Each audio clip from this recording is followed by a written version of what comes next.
All right, we're cutting it 30 seconds early. Hello, everybody. Welcome to today's stream. I think it is the first Wednesday of November. I hope everyone had a great Halloween and just a great weekend and a great week.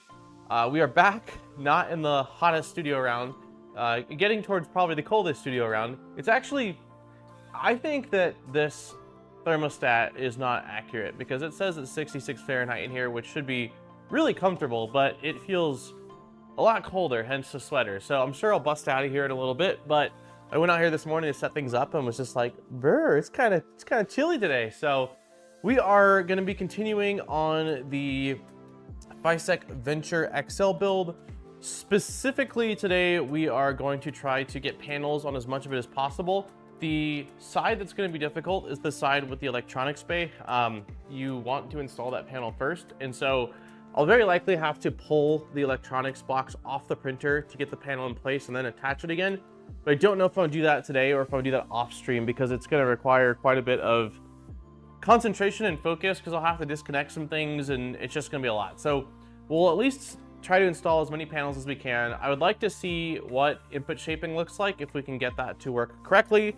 And yeah, we'll kind of go from there. I think it'll be a little bit shorter of a stream. They've been like 3 hours and some change the last handful. I think today will probably be more like 2-ish hours. I am getting closer to starting the Micron Plus LDO kit build. I've officially got the second batch of parts printing.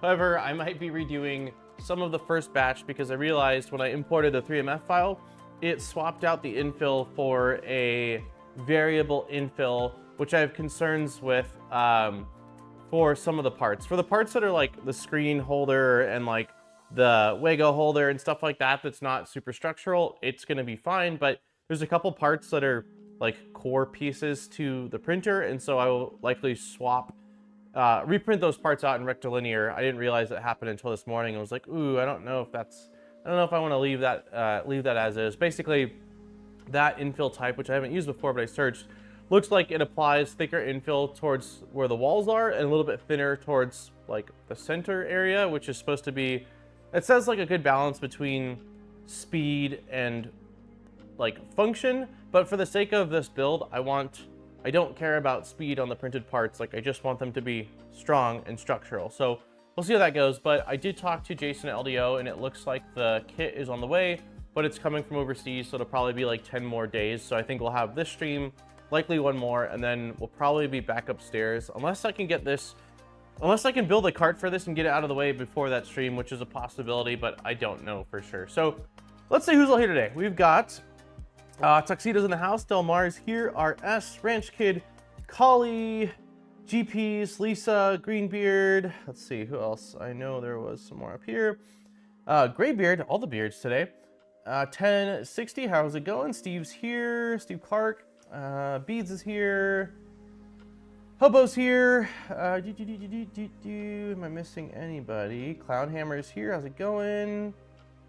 Akbal's here. Stewart's here. I think I got most everybody. So, also for anybody, RS with the 38 months, man. 38 months of fun streams. Thank you so much for all the support and the continued support.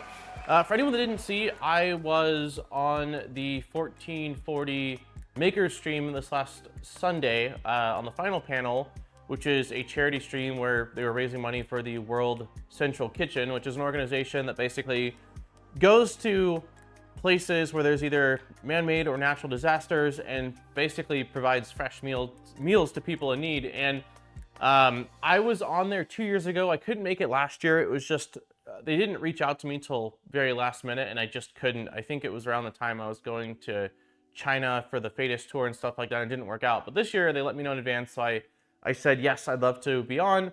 I apologize, I didn't promote it prior to I think it was like half an hour before I was gonna go live, but it was awesome. The panel had a lot of creators on there, so it was, see if I can remember everybody that was on there. It was Courtney from Filament Stories, it was Joel Telling, it was me, it was Canic Creator, it was Steve Builds, it was Zombie Hedgehog, it was Grant at 3D Musketeers, it was Lost in Tech, it was, I'm missing at least 2 more people, I think. It was who, Mandic showed up, and I think there was one more person maybe, but it was a ton of fun, just kind of hanging out, goofing around, and it was pretty incredible. When I got on the stream for the final panel, we had raised the stream had raised like $8,000, and I think at the end of it, it was like $21,400. So I don't know if anyone here was able to tune in. I think maybe there was a couple of people, but yeah, thank you to everyone that was able to make it, and also everyone that contributed in any way, shape, or form. I did see some familiar names. Like, I know that Andrew was there. I saw Nick. I saw... Oh, there was a few other people. There was a lot going on. Nice. Thank you so much for the money towards the AC fund. I appreciate it. I was actually really close to getting kind of the ball rolling on some of the AC stuff, but we got hit with an unexpected medical bill. I don't want to get into it too much, but basically, like, our medical here is crazy expensive. I think that, I mean, US medical in general is expensive, but Idaho specifically just has really expensive health insurance. And I thought that because of what we were paying, that like we wouldn't have to pay all that much out of pocket for Landon's birth, because it wasn't a complicated birth like Jackson's was. But like leading up to it and the initial bill together was probably about $3,000, and I thought that was everything. And then I 2 nights ago was checking on some things because we got another bill for Aaron's what's it called, the epidural. And when I checked on that, I saw we had another bill for $1,700, and I thought it was a mistake. So I called insurance on Monday, found out it was not a mistake. We had paid all of the stuff for Aaron's part of the hospital. We had not been billed for the stuff for Landon's part of the hospital. So the good news is, like, I had the funds to pay for it, but it had to cut into some of the funds I'd put aside for AC, which is fine. It just means it'll be a little bit longer before I'm able to do the mini split, and it probably won't happen now until after the winter season, because temperature is dropping. It's like really windy and cold. I don't think you guys will be able to really see much outside right now, but it is. Can you guys see that? It's really blown out. Like, trees are yellow. It's very windy and cloudy. Looks like it could rain any second. So as it gets colder and we start getting snow, I'm just not going to be out there trying to install a mini split unit. So they'll probably happen next year. Insurance premium did go up as well. Yes. Without going into like specifics on that, like from the time we had Jackson to the time now, our insurance premium has gone up 170%. Yeah, as of January 1st, it'll be 170%. So I'm trying to look into that too, to see if we can go into a lower tier plan, because I just, like, the way our insurance is set up, the only way we'll ever hit our like maximum to where insurance will actually cover stuff fully is if we have some sort of absolutely horrible tragedy that requires insurance. But like, for all the regular stuff that we need, it just doesn't cover it. We end up paying out of pocket for most of it. So it's just, yeah, it's just rough. And Bearded Printer, congratulations to you. So Bearded Printer was there hanging out on the charity stream and actually won the grand prize giveaway that they did at the end of it all, which was a Prusa XL with 2 tool heads. I was so like pumped for you, man, and blown away when I saw it roll on your name, and I was like, no way, dude. So that's freaking awesome. Muzin, thank you so much for becoming a member. Yeah, insurance is our second biggest expense outside of the mortgage, and the insurance we're paying now is equivalent to what our rent was mostly for the last couple of years. It's basically like a second mortgage. It is insane. But yeah, that was absolutely awesome. I can't wait for you to get it, dude. It's gonna be awesome. For all the cool stuff you're printing out, I'm sure it'll be really cool to have in your lineup. So yeah, let's get into it. I don't think I had any more announcements. Is there something I'm missing? I don't think so. I think that's basically everything. So yeah, today is gonna be a peeling simulation. You're gonna watch me peeling a lot of these big panels and installing them on the printer. So it'll be a really chill, stream, I think. We can just kind of chat about whatever anyone wants to talk about. So in terms of battery right now, I'll keep everyone from my rants while wearing my tinfoil hat. Yeah, it is it has only gotten substantially worse for us over the last 3 years. I mean, since we've been out here basically and had our first child, it has just gotten crazy expensive. So, what's medical problems? Just being alive is expensive. Yep. Ah, Bearded, thank you so much for the gifted membership, man. Cheers. Let's see, who got it? Kenneth got our gift membership. As a Canadian, I can't comprehend paying for healthcare, although it comes with its own downsides. Hope things are stable now and no more expected cost. Yeah, fingers crossed. We are not having any more babies. We are done. Our family of 4 is complete. So that by far has been, both with Jackson and with Landon, has been the biggest issue. The last thing I'll say that was like, I am Rush, thank you so much for the 8 months. So when Jackson was born, the birth was like complicated. It's a lot of people here that have been watching the channel for a long time knows.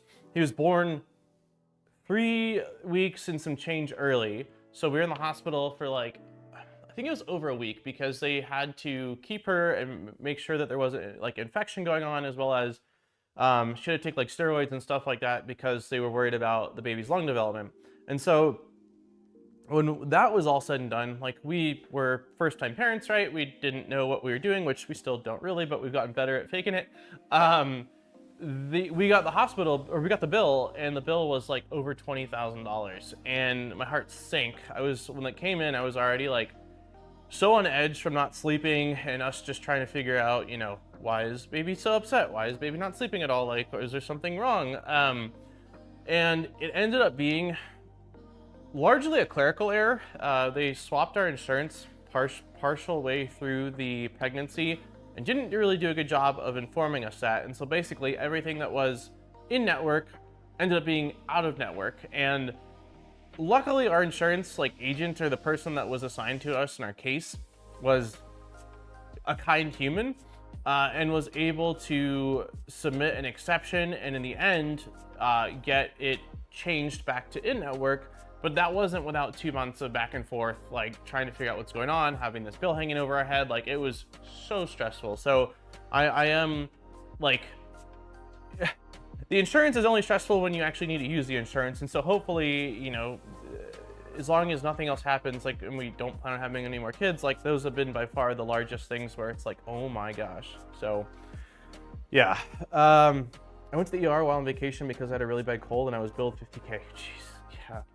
Yeah, my dad gave me my dad like tells me about a horror story. When I was a freshman in high school, I was snowboarding and with my dad, and I fell and I hit my head on ice and I got a concussion and short-term memory loss. And so I just basically for 24 hours, like, didn't know anything. Like, I didn't know what year it was. I didn't know who was president. Like, my brain was not with it. And so they had to give me an ambulance ride to the hospital up in the mountain and basically monitor me. That's when they determined I had a concussion and, like, you know, go through the medical stuff. And my dad to this day, like, still every time I come up, like, talk about anything medical related, brings that up and talks about like how expensive it was and how much of a nightmare it was for him to deal with it. So, and I was like 13 or 14 and I'm now 33. So we're talking a decade ago. So it's been bad for a really, really long time. So anyways, I'm sorry to everyone that's tuning in that is just like, all right, we get it. It's just, you know, life stuff. So yeah, let's go ahead and take a look at the instructions for the panels. I have specifically skipped this section every time I was looking at documentation, because the original plan was not to install the panels at all. And the reason for that is based off the reviews I saw from other people that built this printer, which I don't normally watch, but because of the scale of this and it being a kit, I was like, all right, let me see if there's any major red flags I should be looking out for, especially with my version being like one of the earliest outside of maybe the the beta stuff. And apparently these panels, I think that they're 3 millimeters.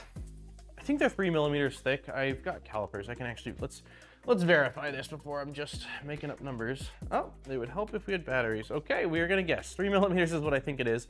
And there are these, like, let's see. There's a bunch of these aluminum, they're pretty thin aluminum, but they're aluminum like cross pieces. They kind of look like H's. And so because these panels are cut to half the size of each side, This is used to sort of reinforce them and add some rigidity to them, which is not a bad idea by any means. Like, it does actually help stiffen up the acrylic. Or is it acrylic? It is acrylic. However, I saw in almost every case, I think every case, that when this was heated up to temp, and I don't know, what I don't know is if that was just like regular PLA temp at like 60C or whether these people were all trying to print ABS, but the panels basically bow pretty heavily, leading to air gaps. And so because of that, I wasn't going to install them. I said, oh, if it's not going to do much for insulation, then why even bother? I'll just wait and then in the future cut out some thicker panels on a CNC machine and install them. The reason why I want to install them now is because this is going to live in the garage, and for most everyone here knows, my day job is working for Lightburn. I do a lot of the videos for the documentation in their YouTube channel. Well, I've started, and I'm going to be more heavily working on the sister software, MillMage, which is a CNC control software.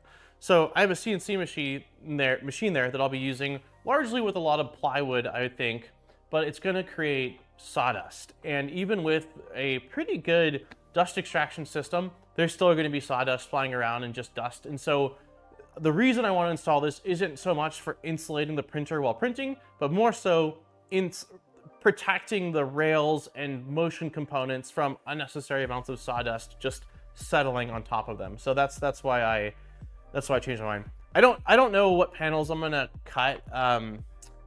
Delmar, I have a feeling. So the Shipoko I have is 33 inches by 33 inches, and when we measured this, I'm pretty sure it's just like, I think it's just too short. So if I go from like center of this to center of this, yeah, it's like 33.5 inches. When I was talking to Steve, I think he felt that if I angled them, I might be able to make it work, or I could possibly set up some sort of like corner that I know is my 0-0, and then basically cut the piece that's on the machine, then flip it over and cut the other piece, which I will probably do some practice with before I take it to acrylic panels, because acrylic, as most of us know, or polycarbonate, is not cheap. It is surprisingly expensive. So I still probably will end up doing that, largely dependent on how reliable this machine ends up being and how much I end up using it. But for now, we'll use this. And yeah, that's basically what I've got. Hey, Armor. Was LTX here? I missed LTX. Non-conventional doctors can request up to $50 more per visit, or some LTX design panels. Yeah, LTX talked to me about his panels for a really long, well, not a really long time, but like mentioned them many months ago that LTX is working on some thicker panels, which would be awesome. And I think that LTX even is doing or has done like a clicky clack clicky, whatever the door is. How much does this weigh? I couldn't tell you. I couldn't tell you. I would say I'm gonna ballpark 150-ish pounds, give or take. I will say that when I just brought over these panels yesterday, I was like, oh my gosh, I'm adding another it feels like 40 pounds in panels. Like, even though they're just 3 millimeters, the panels are gonna add a lot of weight to this printer.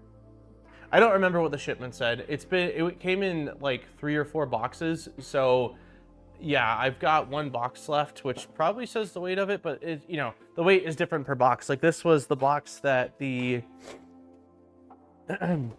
this was the box that the, oh, I think I might have cut off the yeah, I cut off my address just in case it was on camera, so I don't know, unfortunately.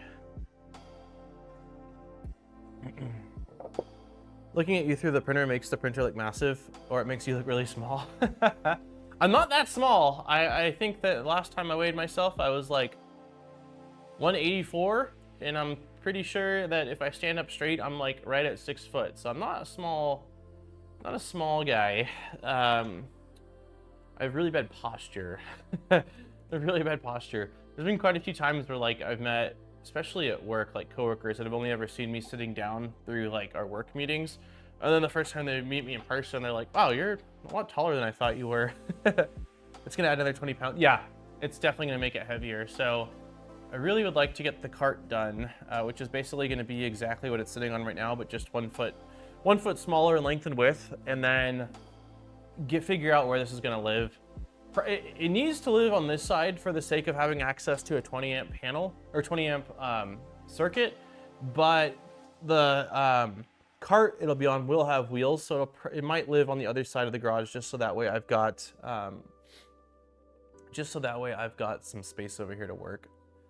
Gamer posture, yeah, basically. I've always had like troll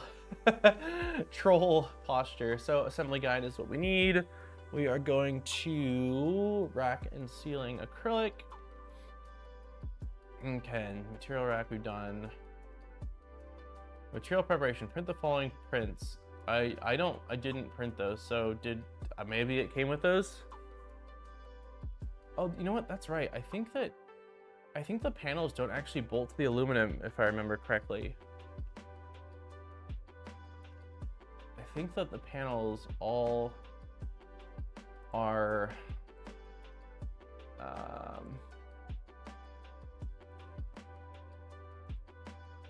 yeah, it's a bunch of printed parts.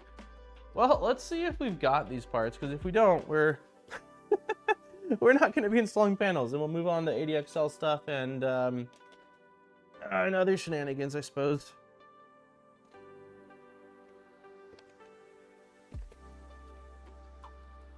I don't know if it came with all these pieces. It might not have. Maybe I do need to print them.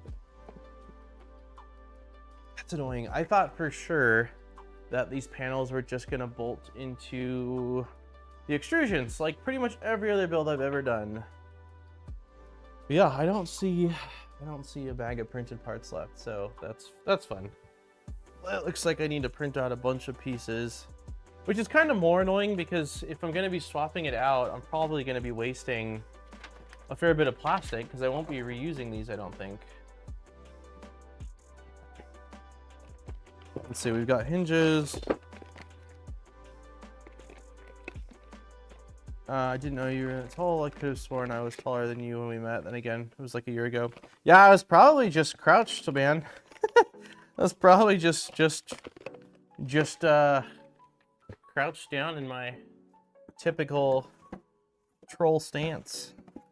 But yeah, I mean, my driver's license says 5'11", but I always say I'm like 5'11 and a half because that's where I come up to, but we're rounding up here. So that's fun. Okay, well, I guess we can't install panels because I was ill prepared and under the assumption that this came with everything I needed to build it, but it doesn't look like that's the case for the panels. So that's one point for me, maybe just doing panels not with the panels they came with. It's just, this is so much acrylic, and it was, you know, I don't want to let this acrylic go to waste, so I'd at least have to figure out if I can cut these panels down to size. The only thing that sucks is like a lot of these panels have oddly placed holes in them already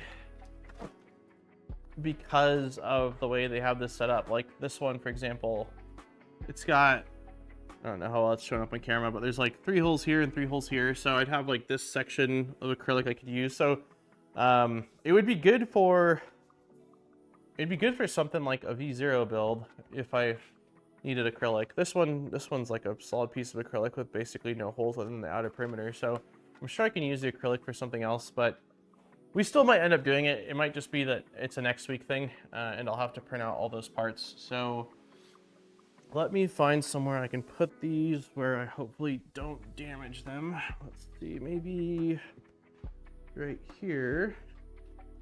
Oh, also in fun, exciting garage news, I think I talked about it last year, but last year we had a mouse that got into our car, which it still sounds wild to say out loud, but that is what happened. And after that, I ended up catching like 10 or 11 mice in our garage. And then we haven't had any for, you know, the last 9 or 10 months. But I kept traps out because, well, you know, clearly there's mice passing through somehow. And now that we're hitting the cold winter months, there has been 2 more in the last week. And last night I was trying to go to bed at like 2:30 in the morning, and I was laying in bed and I kept hearing sounds, and it was windy. It was really windy, but I kept hearing sounds and was got into my head that like, that sounds like scratching sounds. And here in Idaho, we have crawl spaces. So like underneath our house, like our house is basically on a hollow cavity, for anyone not familiar with what a crawl space is, where all of the plumbing and such is. And I think it's like 2 or 3 feet is the gap from the bottom of the house. And so I got on the ground and was listening to see if the sound sounded like it was coming from outside or coming from below the house. And I just kept hearing sounds. And so I went outside. You can see it on we have like cameras. And so like you can see just me at 2:30 in the morning in flip-flops with my phone flashlight going around the side of the house to look. And I think it wasn't mice. I think it was, we have a bunch of dry leaves. And I think it was the sound of like the dry leaves almost sounding like scratching up against the like foundation vents or something like that. But boy, I've got mice on the mind. So yeah, message from Aaron, let me know if you'd like a cappuccino. Ooh, I would say I could take one in maybe like 15 or so minutes. That sounds kind of lovely. So for anyone that missed it, last week we did successfully print something. We printed out just a little, or let me make sure we're in focus here. It's just this little Voron cube, and it, for a first print, wasn't horrible. The lighting sucks. Okay, hold on, let me fix this. I'm gonna bring this light a little bit closer. Okay, so this is with like, we've done no tuning. We haven't even done input shaping. Like it turned out pretty okay. The biggest issue is like, if you can't probably see it that well, but if I move my thumb like this, let's see if I can focus in a little bit more. Yeah, you can see it now. If I move my thumb like this, the first layer is clearly too close, which we knew. I guess like similar to with Beacon, the touch on the cartographer finds the true 0. And because of that, we need to add an offset to our starting G code. So we will end up probably doing that today. I think it doesn't need much. We'll try like 0.05 offset from what the value is that it grabs. I stayed at a friend's place for a while, and they had a family of raccoons living in the sea. Oh my God. That sounds dangerous. Like, I just imagine, I haven't been around a lot of raccoons. There's some by my parents' cabin, like in California, where there's been a few times at night where like the light will come on and you'll see a raccoon running around, but they are smart, they are strong, they are large and have very sharp claws. So I would be concerned. Okay, we have 55% battery on this iPad, so let me move this to here. I would be concerned about raccoons much more than mice. So let's go ahead and home this, and I guess let's just see if we can run input shaping. I don't know whether it's even configured properly, so let me go here, and let's just home all. I still need to print out the parts because I'm gonna be swapping out the Dragon that's on here for the Fetus Rapido V2 Ultra High Flow, so that still needs to happen.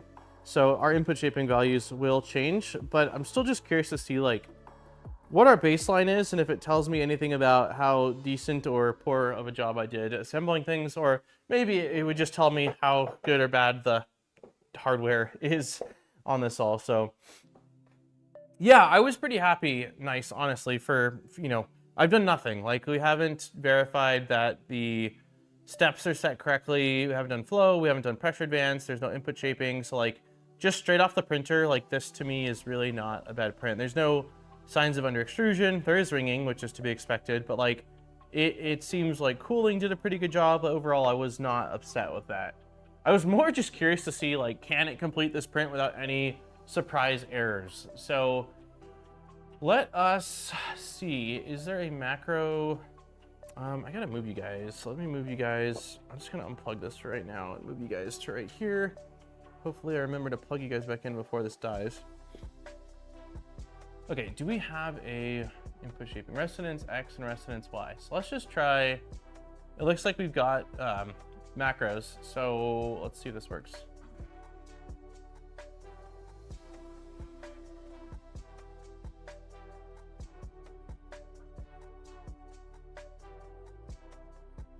Isn't this the input shaping that isn't recommended, where it does like really big movements? I thought this is the one that wasn't recommended because it wasn't super accurate. we'll probably let this do its thing and then swap back to traditional input shaping, because I thought someone told me that this was not recommended. This happened once before. I don't remember if it was on the Tic Tac build that I did with Steve or what, but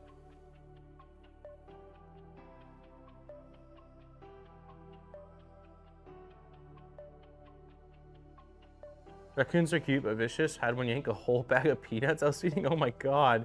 Right out of my hands. Yeah. I know that my mom has a story because my parents are pretty big outdoorsy people, and I did a lot of camping growing up, and so did my... You'll want to see the pinned post and Voron residence channel. Okay, I'll take a look at that. They were camping one time, and my mom had a bunch of like... My mom's got a sweet tooth, so she had a bunch of like pastries or something like that they'd gotten from a nice bakery, and they had put them inside of a cooler, and I'm pretty sure the cooler had a lock on it. Not like a, you know, not like a master lock, but like latches of sorts. And she told me that they woke up to some noises in the middle of the night, and when they opened the tent, there was like a family of raccoons just sitting there enjoying her pastries. Which, it sounds funny now. I'm sure in the moment, like, I would have been really sad if I was my mom. All right, while this is happening, I'll take a look at what Delmar just mentioned, which is the Voron Resonance channel of Discord. Let's see if I can find that. Voron, too many channels. Here we go. Okay, where does this live? They have a lot of channels, so VOC projects, VOC announcement, G-Chat, Voron building and questions, multi-material, Voron tap, cookie and mag probes, Clipper help, afterburner, request help. Do you know what header it's under, Delmar, by chance? I know you said residence channel, but do you know where? Because there's so many headers, like.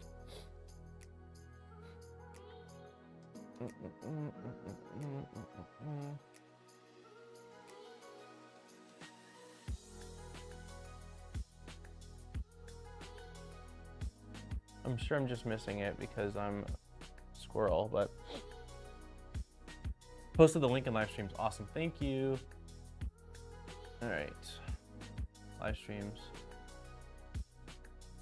or on design. Okay, this says, for now, till more testing can be done, please run all belts, input shaper, etc. using a sweeping period equals 0. This includes standard clever test and shake tune. Please use this config with your probe points at the middle of the bed. Change them if not 350. Okay, so let's move this and let's do machine. Yeah, I think it was Steve that told me that it wasn't recommended. So we're looking for our ADXL. Here we go. Here we go. Okay, so Excel chip's fine. Points are fine. This is what we want. The acceleration per hertz, sweeping acceleration, and sweeping period. So we will copy and paste this there. Okay, let's try this again. Hey WMH or 3D Print Shop, how's it going? Hey Andrew. Thank you everyone that's saying to like, hit the like button. If you have not, it does, I think it matters. It definitely, from my perspective, feels nice that it's like, cool, people actually enjoyed hanging out watching the stream. All right, so let's go ahead and home this one last time.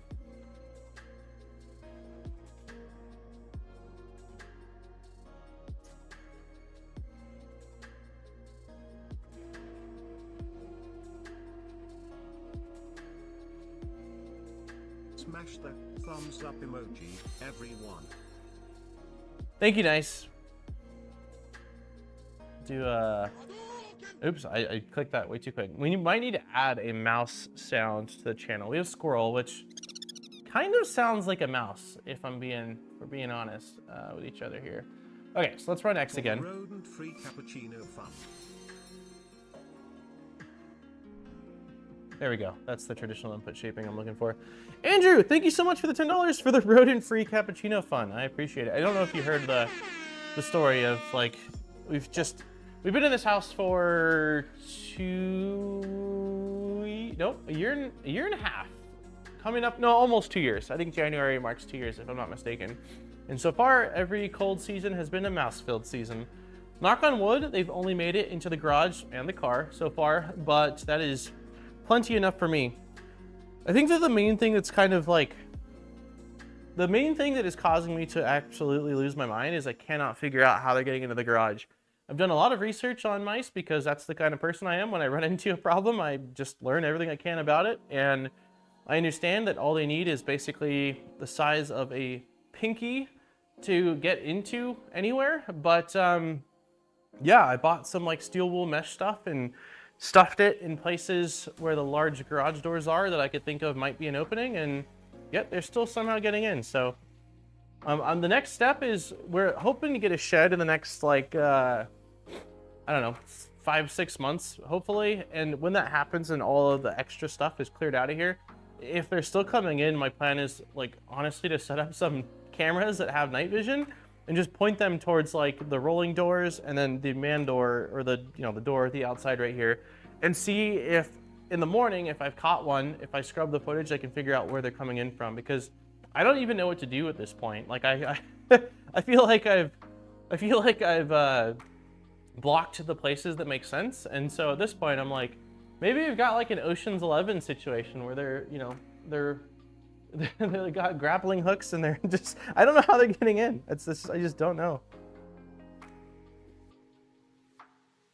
Saw an interesting idea on another stream, poll 2 options. Did you like the stream yet? Yes, I pressed the button. No, work on it now. Working on it now. Keep us posted. I just gained the garage buff this month. Yeah, I will. I'll absolutely let you know.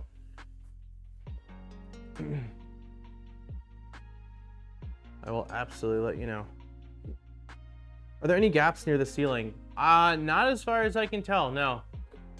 I mean, the thing is too, like, my parents get mice quite often, like yearly at their, wait, are we still doing input shaping? Hold on, I don't want to keep you guys waiting. Okay, so we're done with that one. I'm gonna do Y now. So my parents get mice pretty often at their cabin, but their cabin is like 60 years old, I think, or something like that. It's definitely older. So, you know, it's just, and it's in the woods. While like this, it's like this house was built literally 2 years ago. Not that that means that they didn't make plenty of mistakes, because I don't doubt it, and I've spotted some already. But yeah, there's just not really gaps. There's not really gaps as far as I can tell.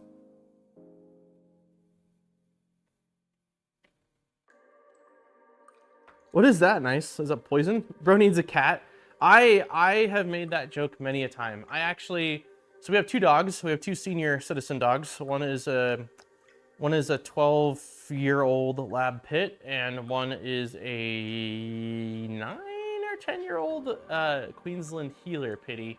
And I grew up with cats prior to having dogs. On my really old videos from when I was like right out of high school, you can see my sweet girl Sabrina. She was like a Maine Coon that was in a lot of my videos. And so I love cats. My allergies does not, but I personally love cats and have sort of been dropping cat hints. We actually, if we go back on some of the streams before we moved, I think we were printing out cat models, and like the joke was like I would just leave cat models around the house until Erin got so used to the idea of seeing cats that, you know, she couldn't tell when I brought a real one home, which hasn't happened yet. But yeah, I'm certainly not anti-team cat. We have also noticed a couple of cats hanging out around our house, which makes me think that the neighborhood cats know that this is where the mouse buffet is. So yeah. New construction displaces critters are just trying to find a new permanent home. Yeah, I get that. I do realize that is largely the situation. Also behind our house, there is another neighborhood, but between our house and that neighborhood is sort of like the water overflow runoff area. So it's kind of like probably like a great spot for mice. And they're also across the road here. There's like, it's not a highway, but it's a pretty good sized road. They're doing a lot of construction. They're building what looks like an Amazon building. I don't know. It's a massive, massive warehouse. And I don't doubt that all of that heavy construction that's just shaking the earth is causing animals and critters to have to scatter out. So yeah, I personally have nothing against mice. I actually think they're kind of adorable. And I don't like having to catch them or get rid of them. But the reality is, like, they can't, like, if they come into the house, like, that's like in the garage or, you know, in the house, like, that's where I draw the line, especially with kids and stuff like that. Like, I don't want them to get bit. I don't want them to be around mouse poop and stuff like that. So okay, so we have got our input shaping done. And now I will be completely honest with you. I don't remember the steps to convert it to image file. The way I mostly did it in the past was pretty sure that I SSH in, I run a script that basically plots the values generated onto a spreadsheet, and then I have to FTP into the Pi or into the Clipper host to download them. I know that there are add-ons that make this easier. If anybody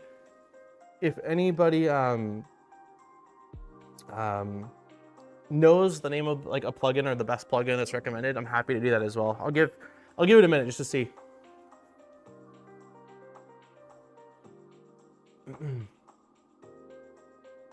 We got really lucky with Sabrina. She didn't have a ton of issues. She gained a lot of weight. We had to get her fixed, and once we got her fixed, she gained a lot of weight. But she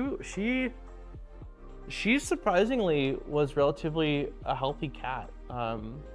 But once she passed, she had a younger sister. I mean, not blood. Sorry, not even the same kind of cat species, or yeah, you know, variety of cat.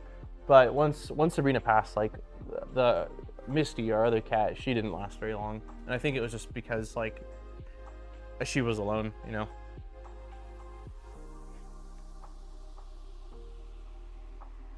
Mice are adorable. If only we wouldn't kill you to pick them up. You have the value in the dialog box. But isn't the value just, let's see, console. So, residence data written. This doesn't seem to have given me the values. This just generated the .csv files.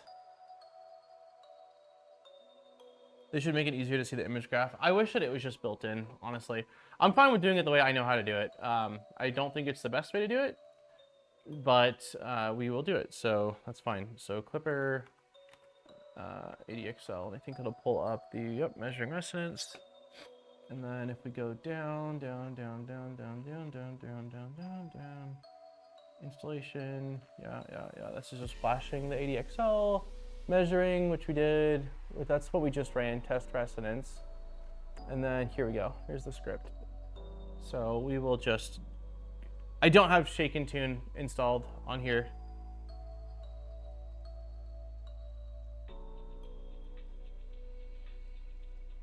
Do we want to install Shake and Tune since we're not doing the panels today? I'm not against that. We can do that.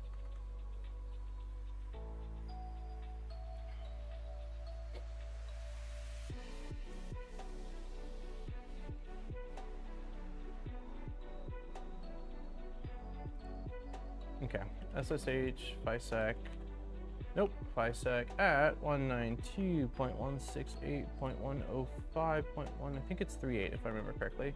Yeah, I do remember FYSEC. Awesome, okay, so we will just do this then. So for anyone not familiar, we're installing basically an add-on that gives us a bunch of additional information and control of things primarily focused around using an ADXL.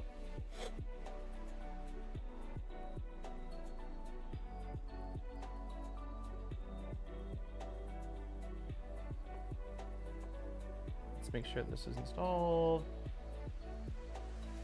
The repository no longer has a release file. Updating from such a repository can't be done securely and is therefore disabled by default. Okay. Did something change with the way this is supposed to be installed? Because that looks like it errored out.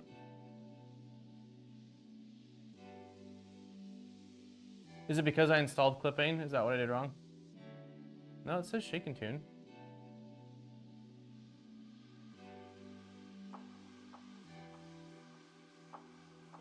I'm not sure. I mean, I can search. Does anyone know what this error means? The repository Debian Bullseye no longer has a release file. Maybe that doesn't affect us installing this. Connecting to GitHub. Connected. Clipping shake and tune script. Pre-check. Installing missing packages. Got it. Okay. So let's see if that worked. I don't know if it did based off of what I'm just seeing there, but we will go machine. Our printer.cfg file is getting really long, and I wonder if I should delete this tab section.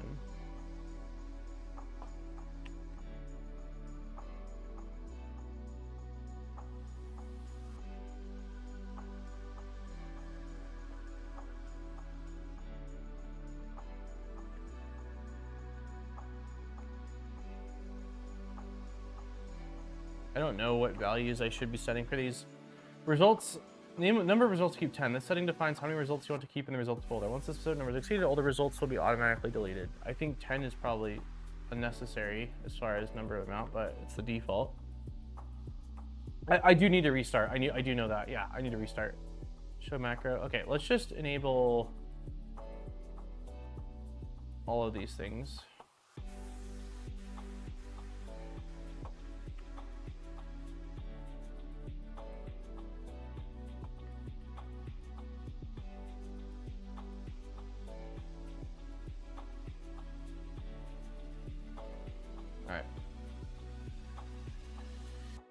You don't have to turn them on? Oh, really? Oh, because they're all defaults, right? Shake and tune is not a valid config section. So does that mean it did not install?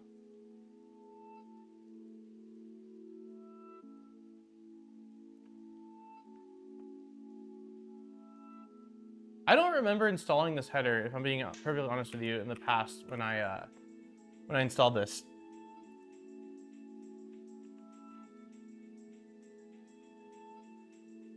You're saying full reboot? Okay. All right.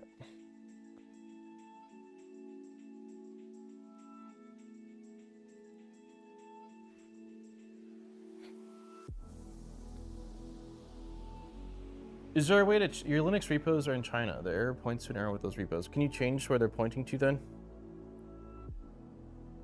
I assume you can. I haven't had to do that before.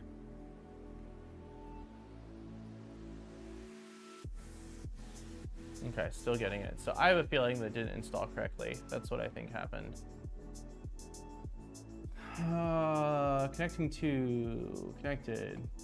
Successful. Clipping shake and tune module install script. Pre-check. Clipper service found. Installing missing packages. 404 not found. Yeah, so it's not able to find the Bullseye release. What Linux distro? I have screwed around with this a lot. I don't... Debian GNU Linux 11 Bullseye is what it's saying. If you know how to do it, I'll gladly do it, because I have a feeling that when I went to update this system, that's probably why mine was erroring out, was because there was an issue with the repo that it's pointing to. I just haven't had to change it before, and I think that with this specific Clipper host board, I kind of need to start off with their packages. Because it's using, I'm not using a Pi, I'm using their like screen Clipper host combo. Can someone recommend a good camera for Voron 2.4? I feel like it depends on Deanna. Like, I have had good luck with the oh, why is the company out of Europe that has the panda logo mascot? I've had good luck with their cameras, but I think that they are, if I remember correctly, pricey compared to like if you just wanted to get a Logitech webcam. The only downside with the Logitech webcam is the footprint it takes up. Like, this printer came with a Logitech webcam, which I will end up installing, and It's not really an issue in a machine of this scale, but for a lot of other printers, having a full-size webcam inside the printer can be a little bit awkward to place. 3DO, that's right, yep. On phone, I'm looking for repo change, gotcha. I'm using a really slim one that HeartK uses. You know what, I think HeartK uses the same kind of ones that we use at Lightburn for laser calibration. Like, I think I ordered one of the ones that he pointed at one time. I think it was just an AliExpress camera, right? Basically, it's like a PCB, like a fairly large rectangular PCB, and then it's got, I don't remember if it's a fixed lens in the center or an adjustable lens, but this was probably a couple years ago that I remember this specific, camera. They're cheap and quality is great, nice. And they're just USB, right? I think that they have a tiny little like JST style connection of sorts, and then it goes to USB. I'm pretty sure that's the case. Focus, adjustable focus, got it. Yeah, is there any other way to install this via, I assume that even if I were to use like Kaya, if it had that, then it would still probably give me the same error. I tried a really good Logitech webcam, but I had better results with a cheaper one with manual focus lens. I think that manual focus oftentimes is superior for printers. I think that can't you adjust that a lot of times through Crow's Nest, whether you enable or disable that? It's been a minute since I played with like the Crow's Nest values for cameras, but I thought that for a lot of cameras you can disable autofocus if it hasn't enabled, because with printers, since it's moving back and forth and it's usually positioned in kind of a close spot, it's just constantly focus searching usually. Hi. So the plan was to install panels, but we cannot install any panels because I didn't print out any of the parts to mount the panels. Yeah. Monkey? Okay. Oh, we're just talking about monkey and cats. Come on, monkey.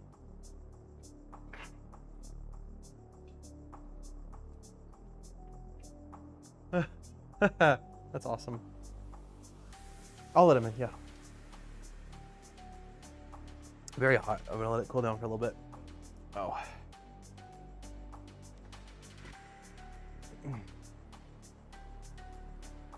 So if I'm not able to, and I realize that you said you're on a phone, but if we're not able to get the repo issue fixed, then I'll probably just end up, what's I saying? Yeah, if we can't get this working out for now on stream, I'll probably just end up doing it the method I'm aware of, which is just SSHing in, running the script, and then FTPing in to grab those images, and I can try to get Shake and Tune installed later. But there is some underlying issues with the system, like either the system image on here. Can you run the command CAT? Yeah, I can. Let me move. Aaron just brought me like super hot coffee and it's filled to the brim, and the last thing I want to add to the stream is a burn. So let me go ahead and go here, and we'll do this SSH FYSETC at 2.16.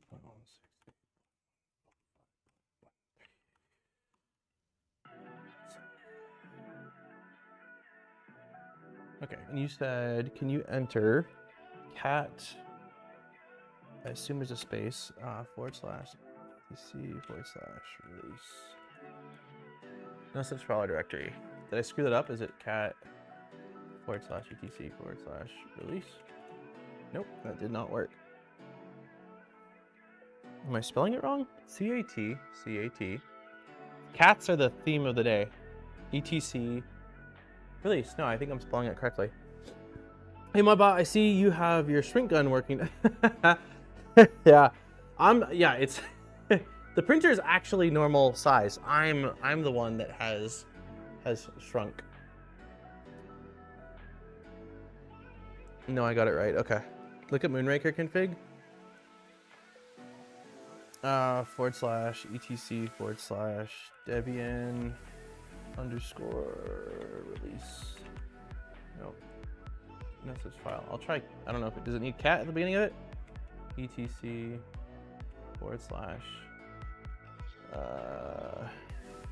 Debian release.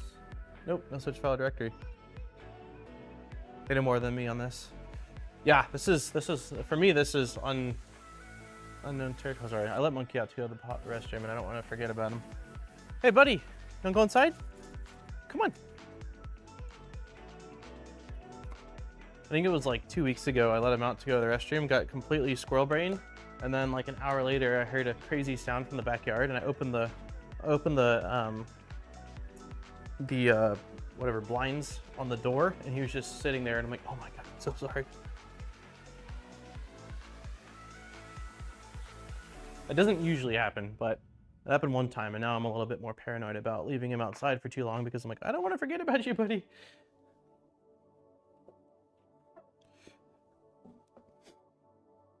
Well, while we're playing around with this, maybe I can just, since we're already SSH'd in, grab these values so we at least have them and can look at them, and then if we get the ability to do some shake and tune stuff through updating, then we can do that, but let me at least run these.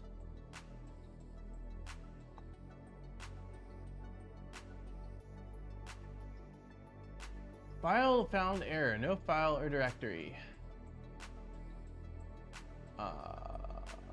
What? Is it naming them something different for some reason? I don't think I'll be able to see them since we did a reboot. They're gonna be gone.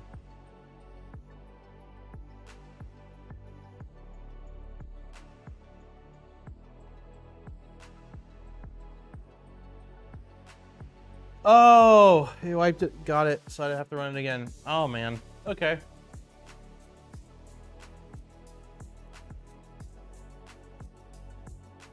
Let me check. While you're looking, we'll try to do some troubleshooting ourselves. So let me go back to the install command for shake and tune. Run it again to get that error.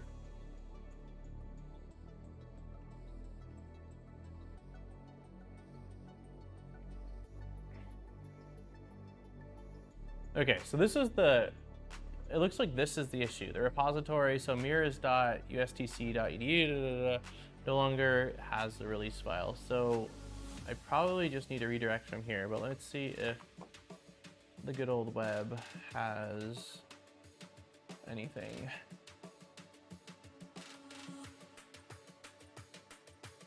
Yeah, I won't be able to run it until I comment that out. Let's see.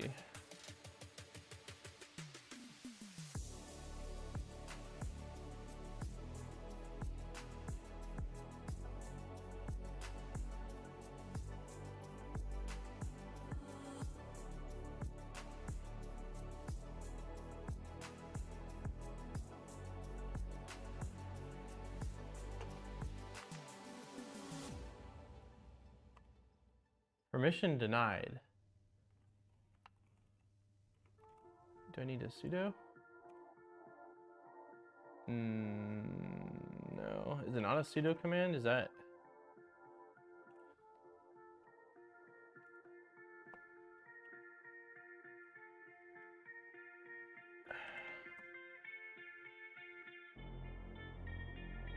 Interesting. Wait, no, I didn't spell sudo wrong. That's weird to me. So is FYSETC not the root?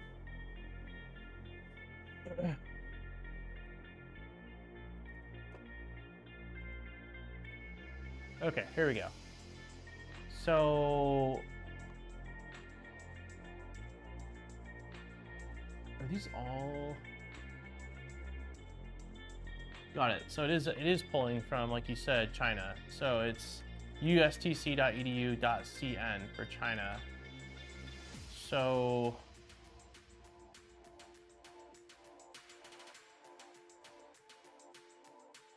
I wonder if I can just update them to dev.debian.org.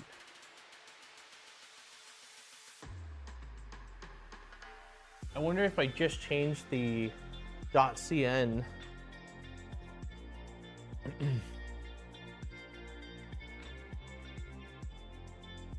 Can you use another printer and copy that right link to a US version? I can try to. Let's see what I've got around here that is running Clipper. I think I've got V0 here. I can probably just plug in really quick. It's gonna be, I mean, the V0 is gonna be old too. I haven't updated these V0s in literally years, but I should be able to at least SSH into them. Oh, I forget how heavy. God, I forgot how heavy a V0 is, even at small size. Oh, okay.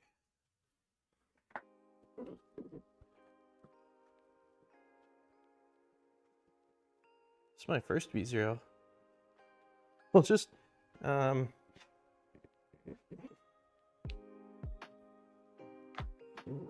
just gonna put the V0 on the ground for a sec.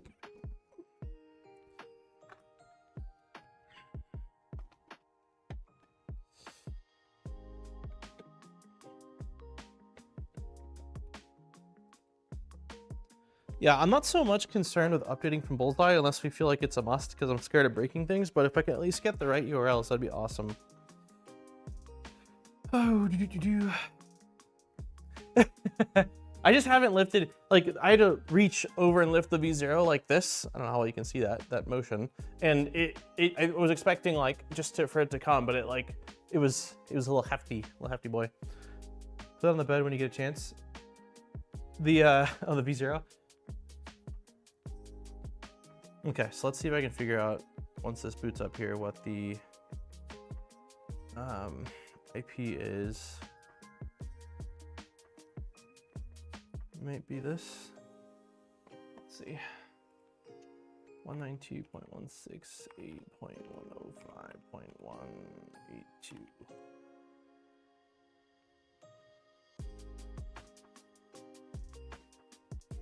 Yeah, let's see if I home it, if it makes sounds. Yeah, that's my V0, all right? Yeah, once I unplug it, I'll bring it back over here. Let's just first try to SSH into it. Oh, humming failed.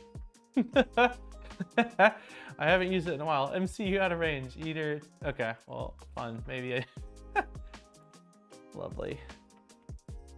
This is my first V0 from like 5 or 6 years ago, so it has not been used in a little bit. Okay, SSH. Ugh. I don't know. We'll try just pi for now. Pi at 92.168.105.182.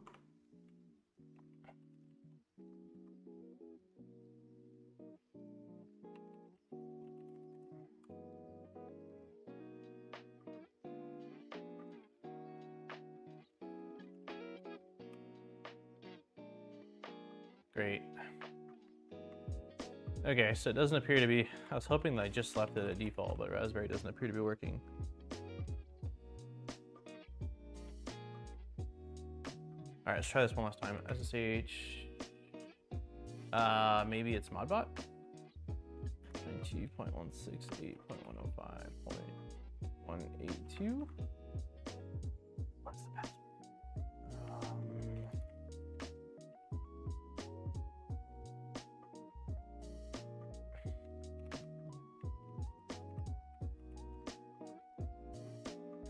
Great.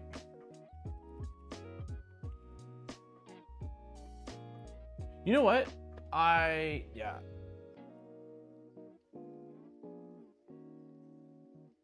Bro needs a spreadsheet. It's been so long since I've turned this machine on, and I can't even remember. I think this is just running a Pi, so I'm shocked. Is it not? Is the default username and password not Pi, and like Pi is the default username and Raspberry is the password? I'm almost positive that's what it is. I feel like, I'm gonna try it one last time here. I feel like I wouldn't have changed it. I started changing things later on, but at the beginning when I was doing a lot of Clipper stuff, I was just leaving it. SSH Pi at 192.168.105. Bro needs a spreadsheet.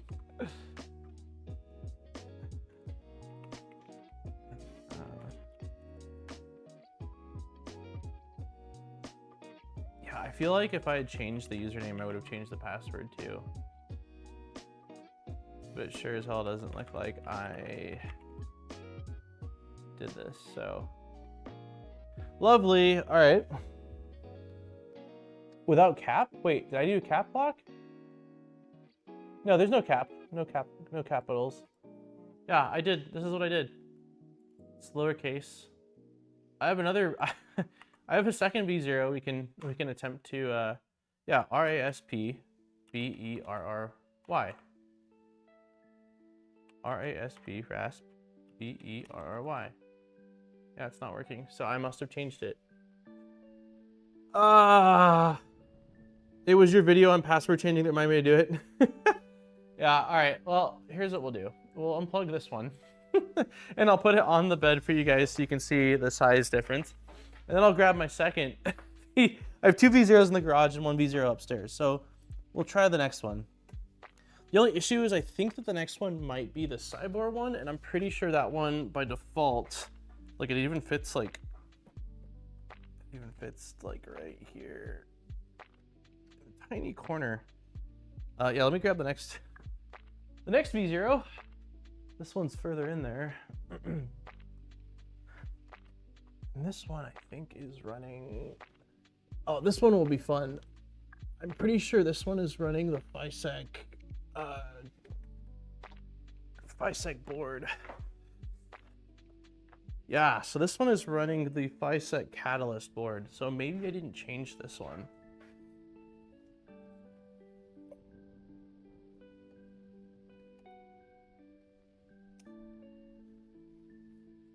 This one might actually be running. Who's to say this one's not running from the Chinese server as well? It's that one. I'm 99% sure it was a Pi, because that was the original one that I self-sourced, and I don't remember doing anything. Like, it's still pretty much stock to how I built it 5 years ago. It's like the only one I haven't really touched. All right, let's try this one out. Let me see what the so this one won't show up as. This one probably won't show up as Pi because it's running that 2-in-1. So let's see if it.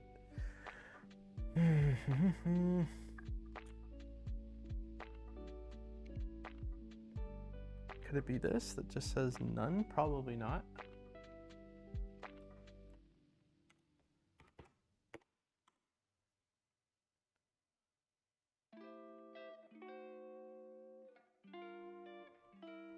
Sure doesn't look like that's it.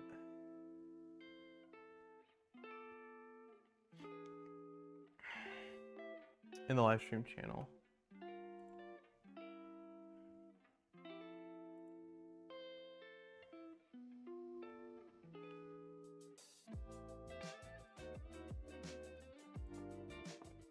Okay. Do I just need to exit out of the nano file that I'm inside of and run these commands, or do I need to append this to this file? No, it looks like I need to append these to the file. So this has deb, bullseye, deb. So this one has 3 different ones for main contrib. Why does this have deb and deb's?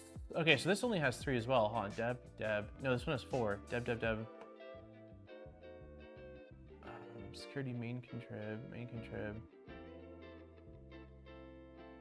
Comment out or delete the lines that are there. Okay. I don't. Is it just a? Nope. Let's not do that. Cancel.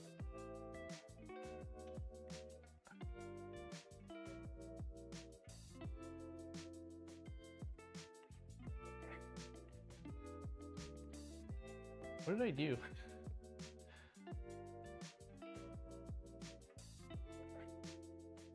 Cancel. Why are we not canceling?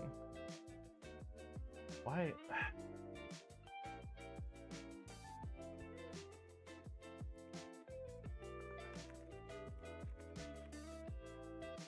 There we go. Okay.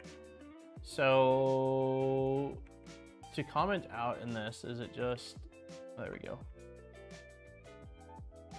Just single, it looks like just single / is all that's needed.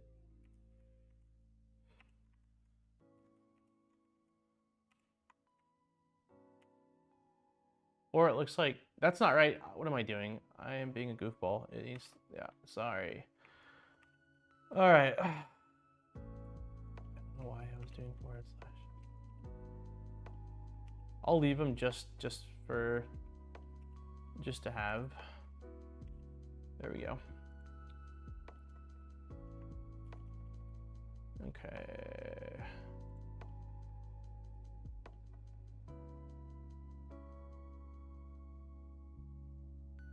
Do I need to add, for all of these, do I need to add 2 versions of them? Like basically one line and then another line that says deb source, or do I just need deb? Oh, you can't see, I'm a goofball. I'm a little bit happy you couldn't see the goofiness I was doing.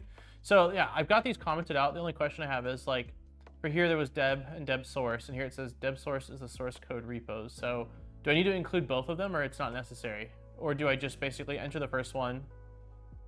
You shouldn't need, got it.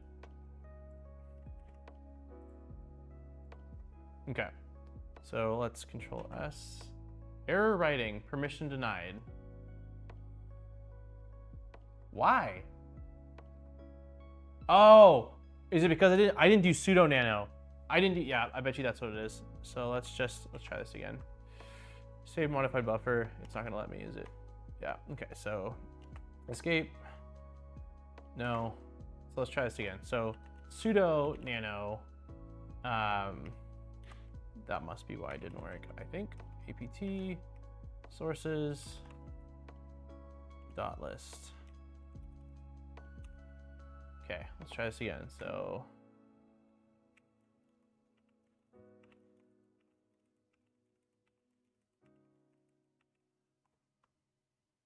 okay.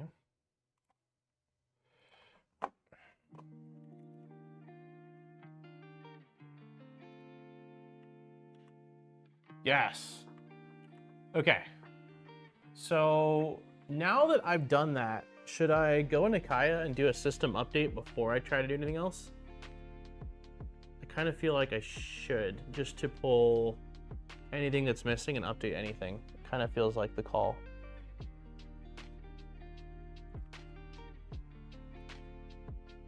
I can also try to run this and see if we get an error.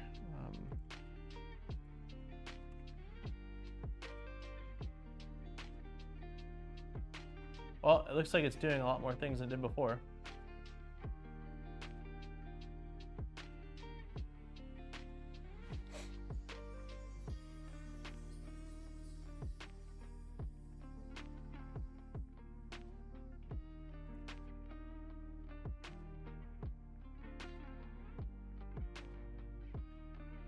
Thank you for that. I feel like with enough Googling, I could have eventually gotten there, but that was very helpful. I wasn't sure what, I wasn't sure where to point it to.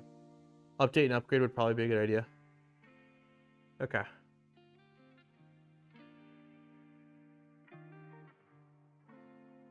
You won't get an update for Debian as it's updated for a long time. Is there a way to update from Debian or no? Because, like, I mean, is there a way to update from Debian without fully having to reflash the image on this, or no? You'd have to reflash the image. Like once it's on Debian, you can't get out of there without reflashing it with the newer image, which is fine.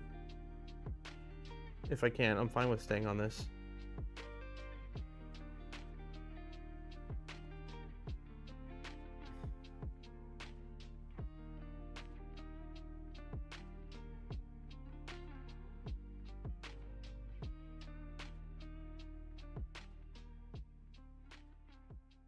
Bullseye is Debian 11 and 13.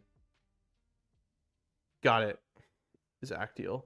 But as far as getting from Debian 11 to 13, can it be done through a command prompt like this without having to reflash? Possible, yes. Frustrating to do on stream, also yes. Okay, I'm not gonna mess with it. I don't necessarily like.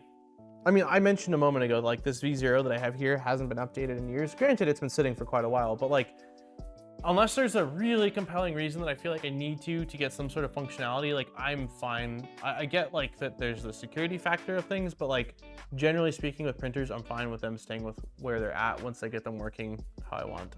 So we will not do that.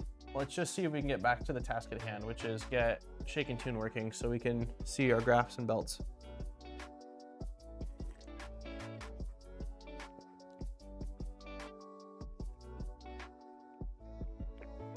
Change the word bullseye in the file with stable and you get the latest. So that would take me from 11 to 13. We'll leave it for now, but that's good to know. It's easier to reflash than your kernel rather than go through all kinds of hassle. Got it. It's just, I don't think I can reflash this easily because it's not a Pi and it's like their built-in screen board combo. Like on their instructions, they specifically say like install one of our images.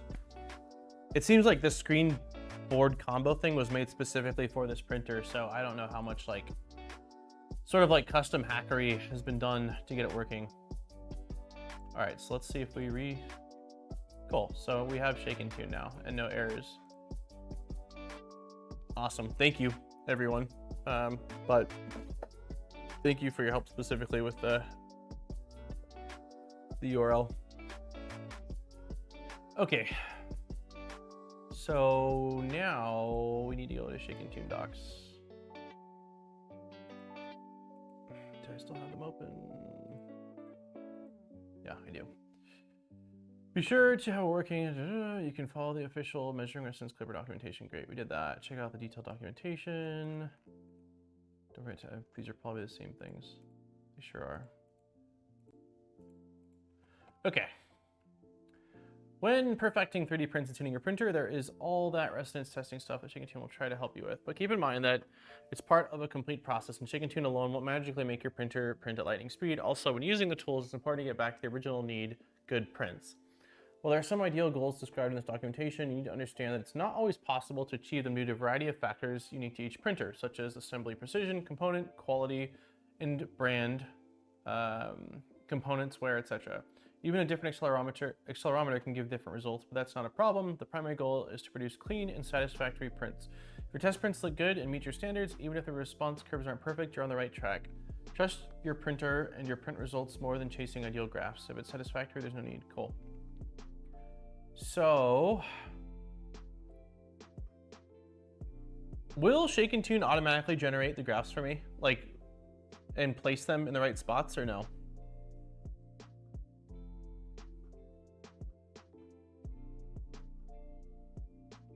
Start with the belt first.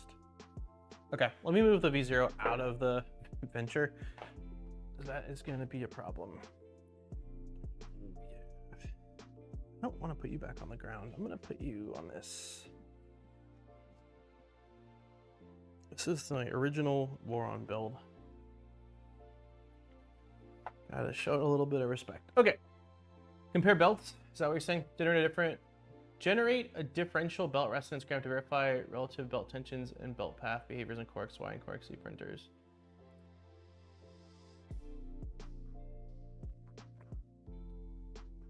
In the folder created, perfect, cool. You get new results folders in Mainsail, awesome. Thank you. I've used Shake and Tune, but it's been a long time and it was pretty lightly, so I don't, it's all pretty foreign to me. The compare belt response macro is dedicated for Core XY and Core XZ machines, where it can help you diagnose belt path problems by measuring and plotting the differences between their behaviors. It will also help you tension your belts at the same time.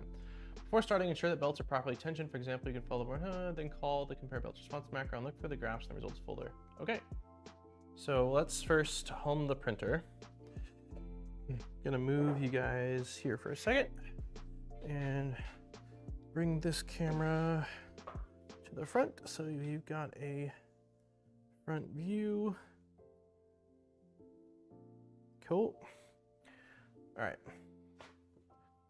So let us home.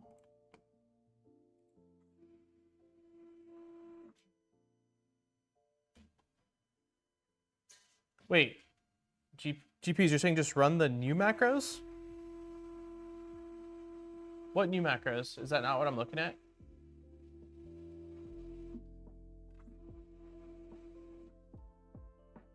Hey LTX, happy Wednesday, man.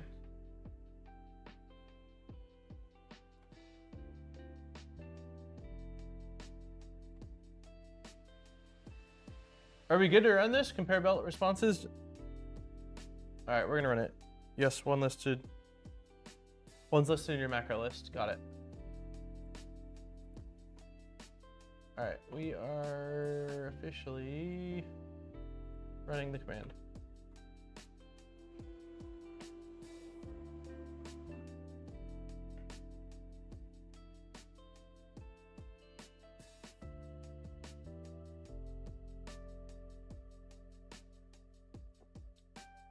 I don't doubt that I'll need to adjust this.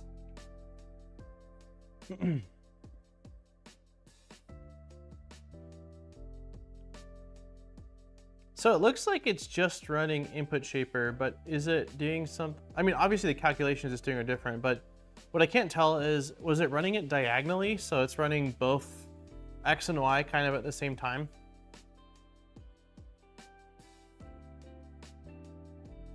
I assume it has to be running in a different direction for it to pull different data, unless it's just the formula it's applying at the end.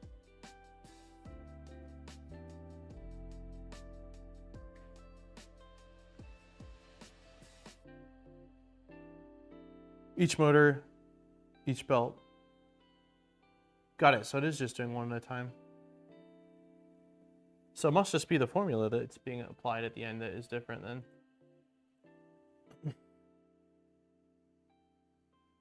How's your venture going, LTX? What's your progress like? Have you started swapping out electronics or anything like that, or are you still focusing on enclosure and panels?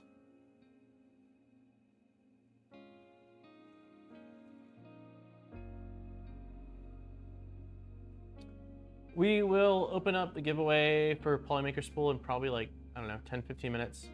If you have not hit the like button, it's staring at you. Give it a little tap. It's doing the test, yeah. I can hear it, you can't really see anything. I mean, right when it started, similar to running the standard input shaping test, like you could see it doing some larger movements, but it pretty quickly drops down to a place where you can't, the vibrations are so small that you can't really see it.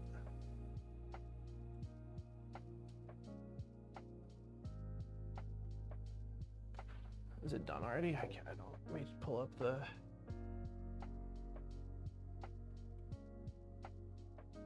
No, it's still running. I can hear it running. Okay, you can see it now, right? Can you see it moving a little bit? Maybe you still can't see it.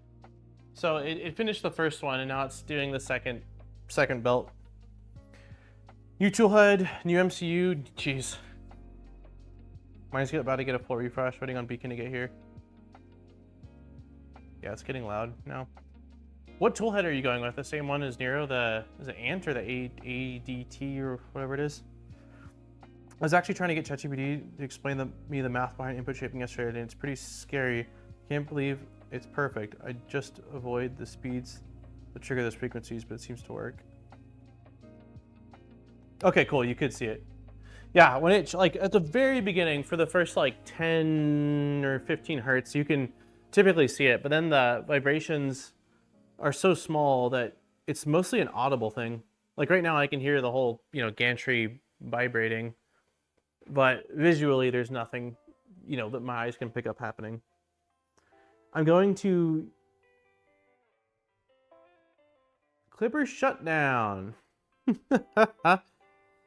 Oh, timer too close. This often indicates those computers overloaded. Check for other processes consuming excessive CPU time. Well, that has to be a limitation of the screen combo on here, which sucks because it was almost done.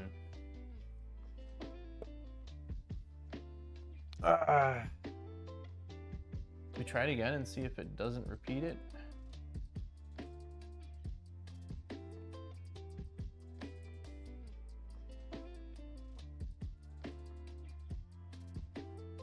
I think I have to do a full reboot.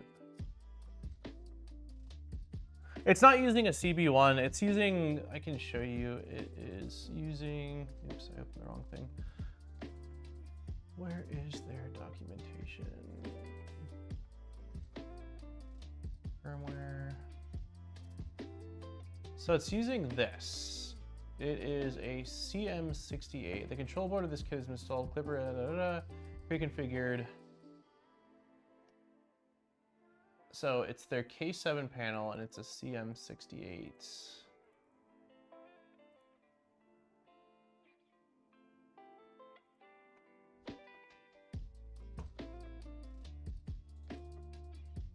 I wonder, are you swapping out the Clipper host LTX or no? I just rebooted the machine. Like we literally just rebooted it because we updated a few things. And I'm pretty sure it rebooted when we updated. We changed the location that it was grabbing Bullseye from because it was erroring out. So we changed it from the Chinese server to a different location. Yeah, you'll need to fill out something. I'll open it up in like 10 minutes. It's just basically an email, your YouTube username, and I think there's one other thing on there. Putting a real Raspberry Pi and also the host in the screen is not very good. So the question I have is, if you're putting in a Raspberry Pi, are you still keeping the touchscreen though? Because I don't actually have any complaints with the touchscreen itself. Like it seems pretty responsive. It's big. Like I don't really have any issues with it, but I'm not against using an actual Pi. Just that way I can also install like the latest image and everything.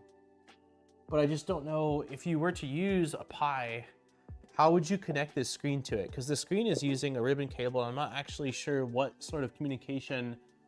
Is it DSI? Like, I don't know. I don't think I saw an HDMI input. There is Ethernet. Oh, is that no, that's USB-C. So there's TSP 3.0, there's Ethernet, there's USB-C. And then on this side, I don't remember there being, I'm putting in an HDMI 7 from Big Tree Tech, got it. Discord name if you have in country, thank you. Thank you, nice. Yeah, we'll try running it one more time. I have a feeling that I am going to end up swapping out a fair bit of this stuff as well. The plan is right now to keep the stealth burner, but honestly, like I'm not against changing the toolhead to something else. So hold on,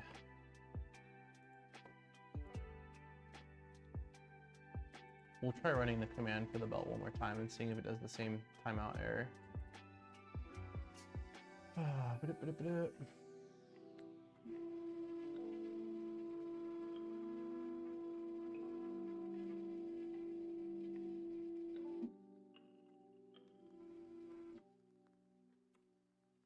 Okay, so it's running. It's gonna be running it again. You should be able to see it start moving now. Oh yeah, you can see it starting to move. Yeah, it seems like it's using up too much CPU for the test. Try power cycling the machine. The Venture needs that quite a bit. Got it. If it does it again, then I can try power cycling. I probably haven't power cycled it in a bit, so that maybe is the reason then. But I will say, like, my experience in general, not just with this, but like my experience in general with FYSETC electronics has not been stellar. I just haven't had the best time. Like the what is it, the Crucible or whatever I'm using in this other V0, it is called, did I say Crucible or the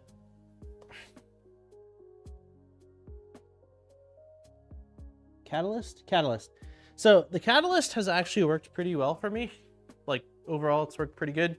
I had issues initially getting it all set up, but outside of that, I just haven't had the best of luck. Like with this printer, I'm quite happy with the hardware as far as like rails seem fine, motors seem fine, excuse me, extrusions and stuff seem good, but it's the electronics, which I realize is a big part of a 3D printer, just seem kind of meh. Like power supplies are good.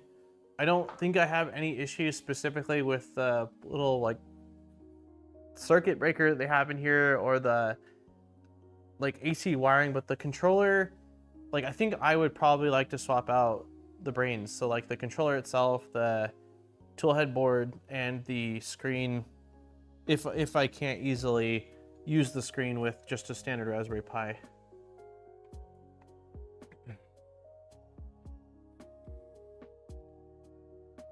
I did comment out the LED barf. Yeah, you were here, I think, a couple weeks ago when we booted it up and it aired out. It was, I think it was a timeout error as well. But yeah, you told me right away, like, hey, everyone, like, the recommendation is to comment it out because it just causes the whole thing to basically choke. So it's been commented out, the LED barf file.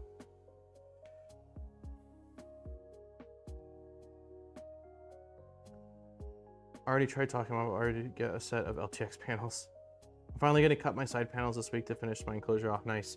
You're doing single, like, unibody panels, right? You're not doing them split in the center? I'm pretty sure that's the case.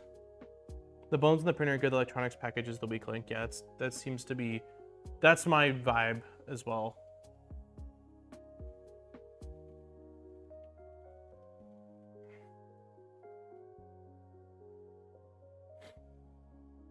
Single panel polycarbonate, nice. How thick are you going?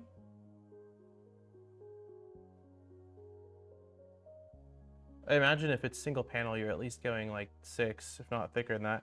You need to at least get the back panel from him with your logo engraved on it. It comes out so amazing. I could probably do the engraving myself. I've got, well, the CNC machine I have can do the engraving, but I've also got a CO2 that could likely do it. I just can't remember if it has pass-through or not. The panel is definitely too large. Like, if I do the panel in a single cut, it's definitely too large to fit in the CO2 laser. But if it has pass-through, which I haven't used before, and I think it might, then I should be able to engrave it.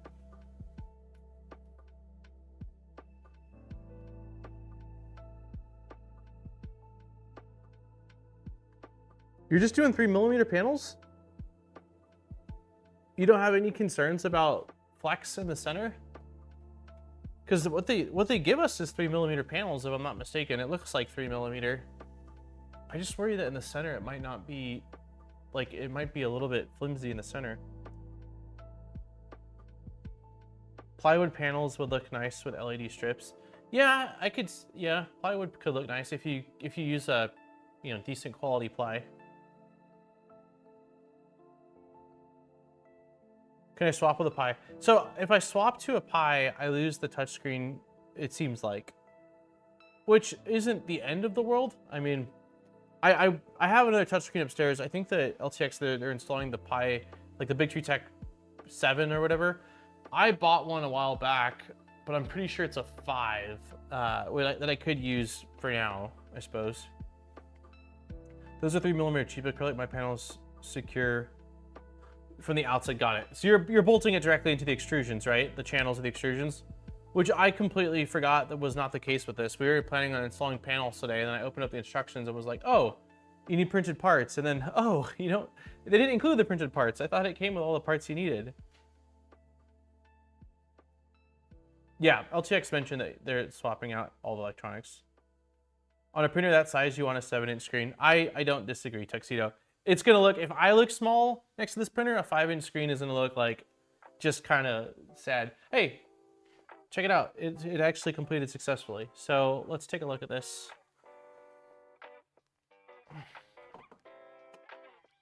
So yeah, machine. Why am I not seeing shake and turn? Can't beam, time lapse, stepper, stealth max.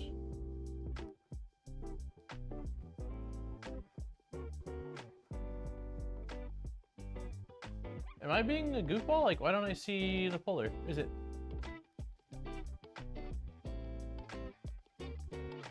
Refresh. Legend. Absolute legend. Okay, belts.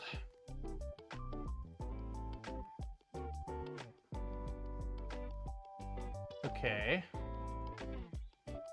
So I can look at the instructions, but I mean, based off what I'm seeing here, belt 1 is higher than belt 2 here, but it appears that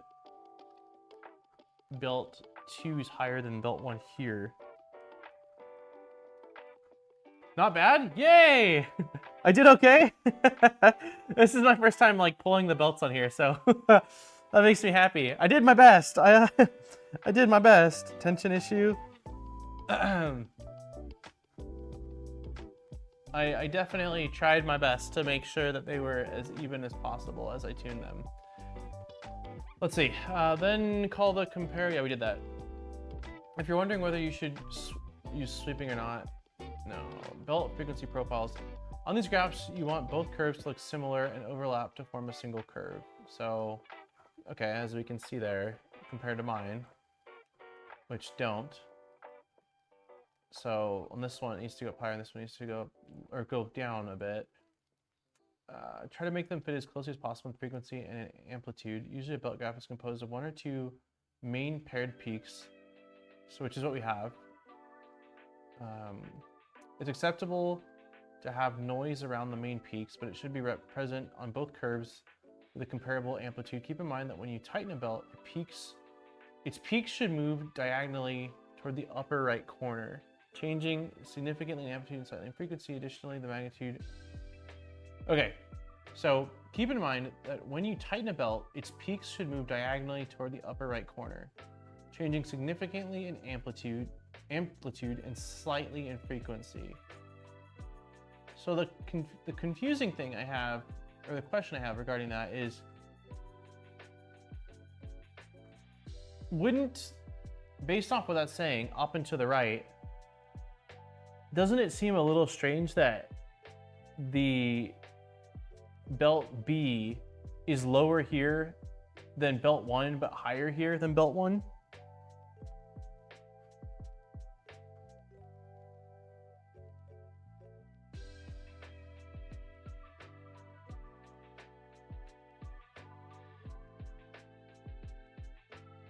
You wouldn't chase it?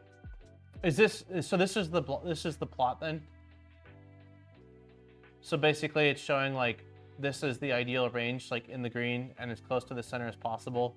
And here it's showing like we're in green, and here we're like just outside of green.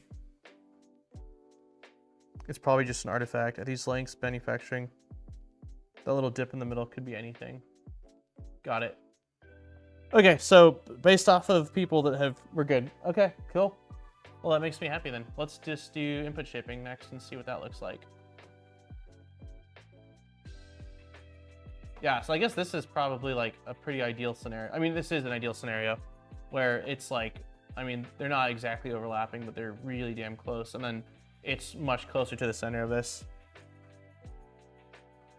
You're in the high 90s, as in, oh, estimated similarity 99.5%. Oh, sick. Okay, I was so focused on the graphs that I missed that. Yeah, 97.8% similarity. I will. Now I see why, like, you know, you were saying that it was pretty good.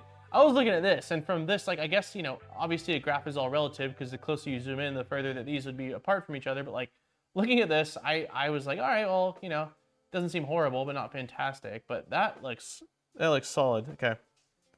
Okay, let's run input shaping next. So what is there a specific command?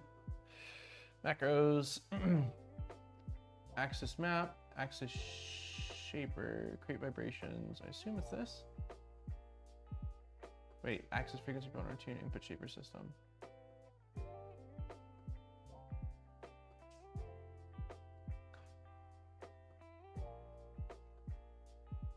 Okay, so this is our input shaping calibration. Yeah, okay. So it is axis shaper calibration is the macro.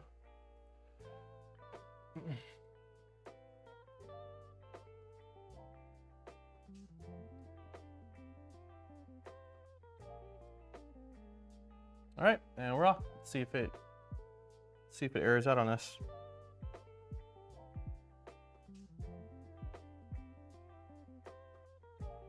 I've had way too many conversations about this with Ref.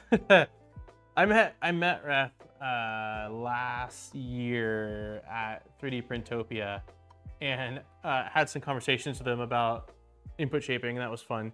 He actually reached out to me regarding a video I did giving some like additional insight. I was at first like, oh no, like, is he gonna tell me that a lot of what I said was incorrect? But that wasn't the case. It was just, he was giving me some like additional information, and then also just kind of offered to provide input if I needed it for, you know, anything specifically. So, oh yeah, we'll do. Okay, at this point it's one. Yeah, we'll get the giveaway open in 5 minutes. 1:45.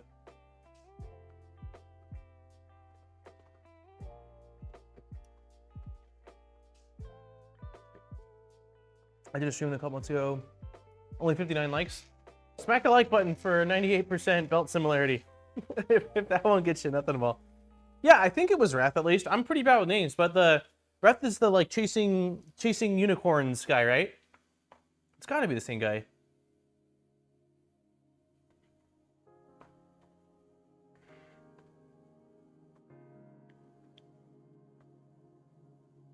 Wrath has a YouTube channel. Yep, that's him. Yeah, so it definitely was him. Yeah, I hung out with Steve one of the nights with a couple of the Voron team members, and Wrath was there. And so, yeah, I got to chat a bit about, I'm pretty sure it was just input shaping stuff. He is indeed that guy. Cool.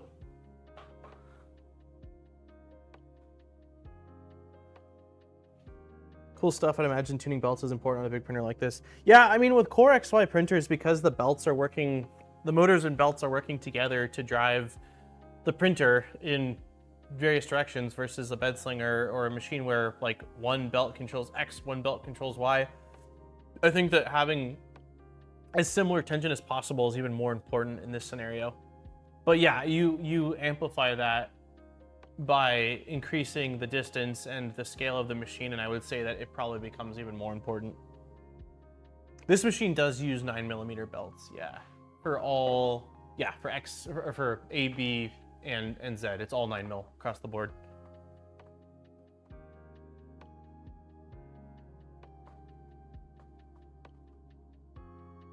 Hey, Precursor.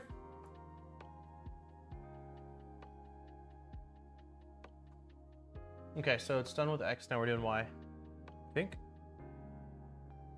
Oh no, it's okay, it's gathering the results. Cleaning the output folder. There we go, now it's doing Y.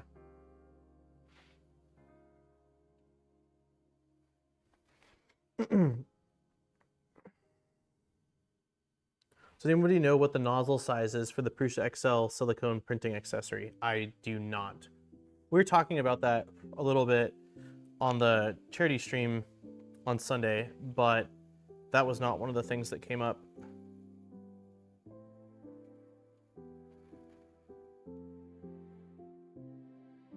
I wonder if they're going to have different nozzle sizes for it. I imagine... No, I don't imagine. I don't know. I don't know. I'm not gonna pretend, because I'm just thinking with like the pressure needed to combine the two parts. I'm curious as to whether they'll even have multiple nozzle options or whether they'll just stick with one good one that they know works. What is the recommended acceleration for this printer? I don't know. I can check what they have set in the config file, but they didn't provide. Well, no, somebody said that there was a slicer file in the repository, the GitHub repository, but when I tried adding it to Orca Slicer, it didn't seem to work. So the profile I'm using is basically just a 2.4 that I resized the build volume on, and then made some changes to the starting macro, but it's basically that.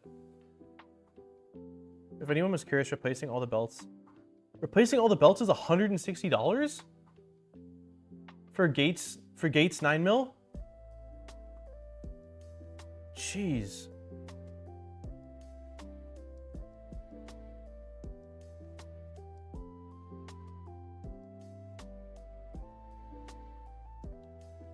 Yeah, the only machine I know of that's like not industrial that uses linear motors is the Magneto, but it needs custom drivers and stuff. And I think that they were at one point going to be selling the linear motors as sort of like a kit for your own projects, but I don't know how it would work with different sizes. I imagine it was probably just one size.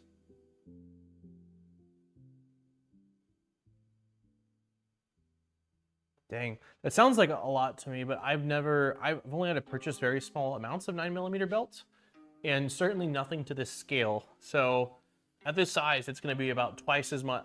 Yeah, I mean, it's going to be about twice as much belt as I would need on any other printer I've built, I suppose. So if you cut that in half, we're down to, what was it, like 65 bucks? Okay, input shaper graphs created. Let's see where we're at. Also, let me really quickly just create I'm going to post the giveaway link for everybody so that way you can enter in.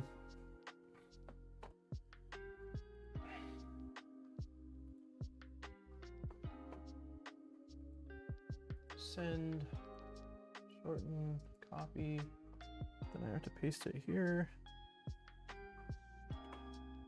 So do I take it that you are replacing all the belts then?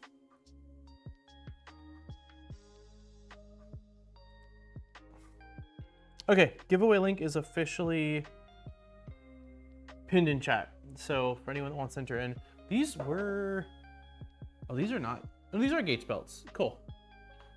Yeah, these are Gates belts. Hopefully I never have to replace all of them. Maybe the AB, but hopefully the Z is just good. All right, so let's go back now to here and take a look at these graphs.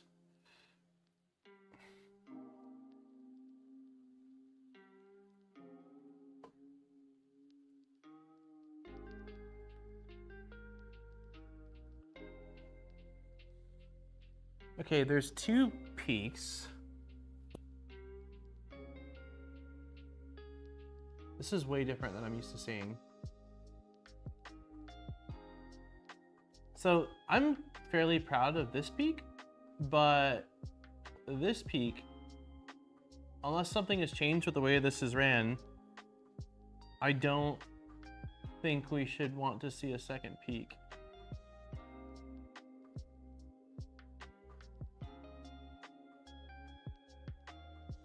You don't.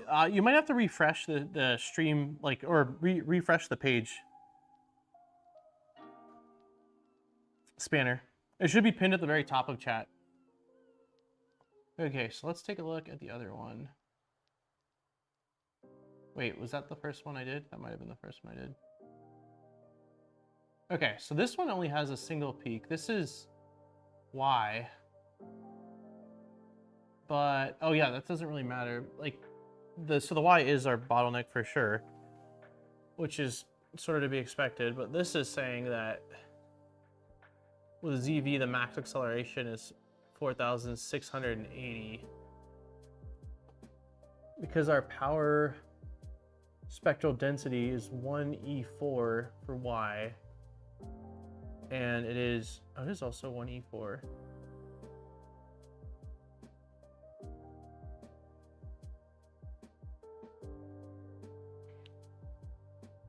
The first peak on X is likely the umbilical. There is no umbilical on this though. It's cable chains for right now.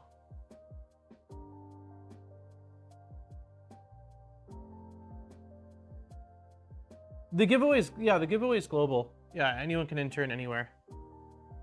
If you're in, Polymaker is the one that allows us to do the giveaways, and if you're in the US or Canada, you'll get a gift card, and anywhere else, you'll get to pick a spool on their website up to $35 in value. Yeah, it probably is the chains. So my Y chain specifically, I think I tried mentioning this on stream last week, but I don't know how well I showed it. But the Y chain is sort of kinked at an angle. It's gonna be a little bit tricky to show, maybe. Maybe not too bad. So if I go like this, so this chain is like falling off of this extrusion, and I don't really know why. I feel like I have it. I can loosen and try to reposition and tighten it again, but it is really awkward the way it is wanting to be oriented.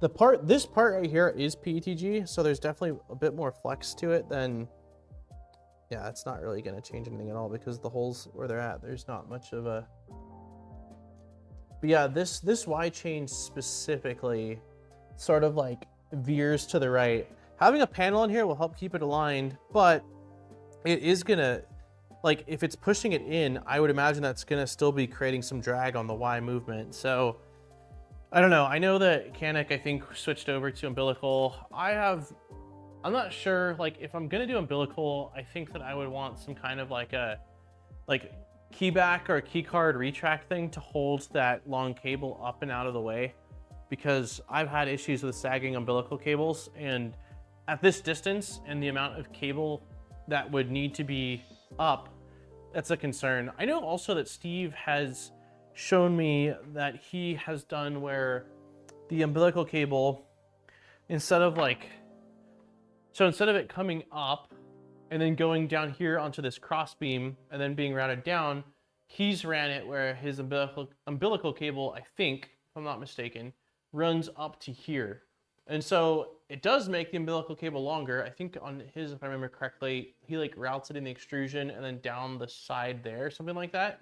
But it does make it where there's not really much chance for it to, you know, get tangled or hit something. So I like that.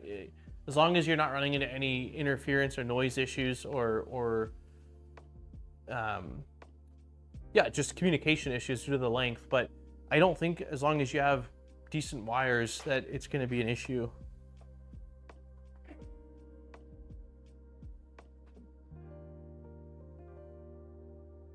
Just do the umbilical to the back of the movable gantry. Yeah, but the only thing is, if you do it to the back of the movable gantry, you have to have something pulling it up, right? Like, it's gonna want to sag. Like, I know that some people use in sleeving like 3mm. I think some people use PTFE. I think some people use like a 3mm piece of nylon filament, and I think some people use like a piano wire, if I'm not mistaken. But you need something. You need something to help keep it up. Mechanic use piano wire. Got it. Tape the cable chains down for the rest and see if the spike disappears. Thick CPAP hose. That's an option. Thanks for hanging out, Armor. I got the same problem with my 2.4 from Cyber. As far as cable sagging, it will rub on the acrylic panel. Other than that, no biggie though. For taping it down, you think just get literally like position it straight and just get a piece of tape and see if that like stiffens it up and doesn't cause vibrations? We can try it just for fun. Let's see. I think I've got like a thin piece of, I don't have a ton of tape in here, but I think that this electrical tape that I've got just sitting here is probably going to be all that we need.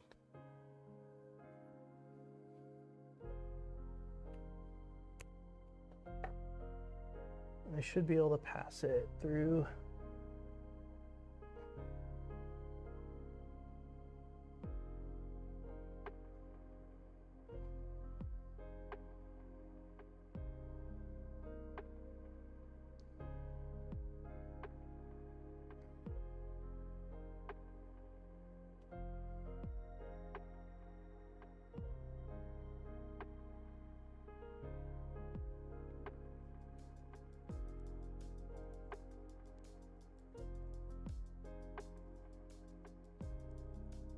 Okay. I think that should be fine. I don't believe the rail will bump into it. It looks like the belt isn't touching it at all. I kind of want to do one on the x-axis too. I'm just curious to see like if it's stabilized or anchored at a center point, how does it impact it? How much does it impact it, if at all?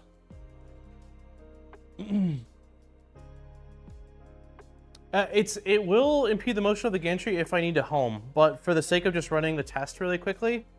Oh wait, you're saying that, are you saying that the tape's not going to impede the motion of the gantry, Tuxedo? Or are you saying that the cable chain being at an angle or rubbing on the acrylic isn't going to impede the motion of the gantry?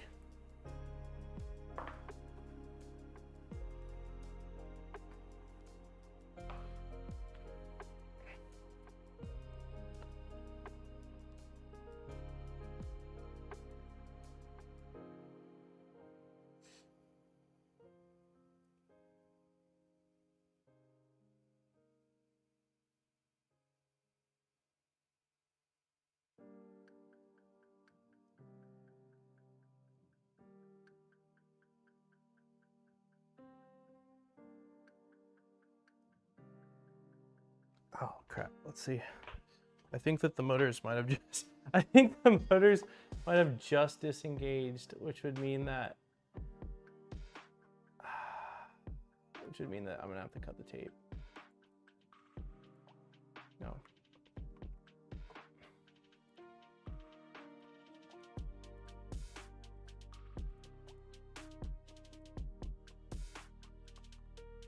Oh, no! I heard it happen. Ah.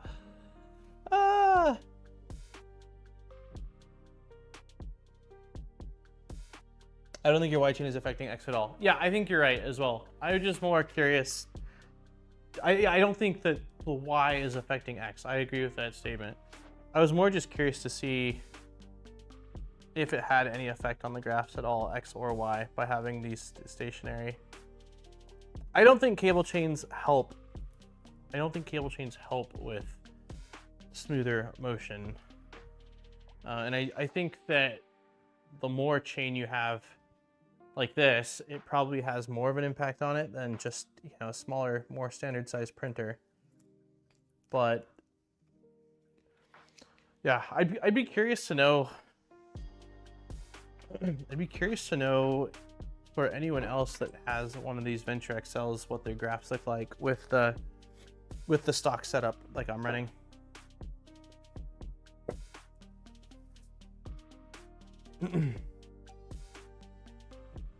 Hey Sven.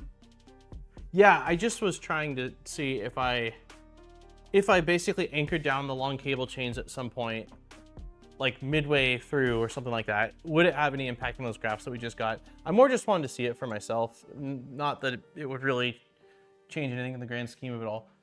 So the other thing I know that needs to happen is we need to add a Z offset to our starting macro, because the issue we ran into last week was that our Z was a little bit too close. So let's go under our sheet. At least I'm happy that we've got a baseline of where we're at right now. And then I can see as I either change out toolhead things, swap out cable chains and stuff like that, just see like how it impacts it.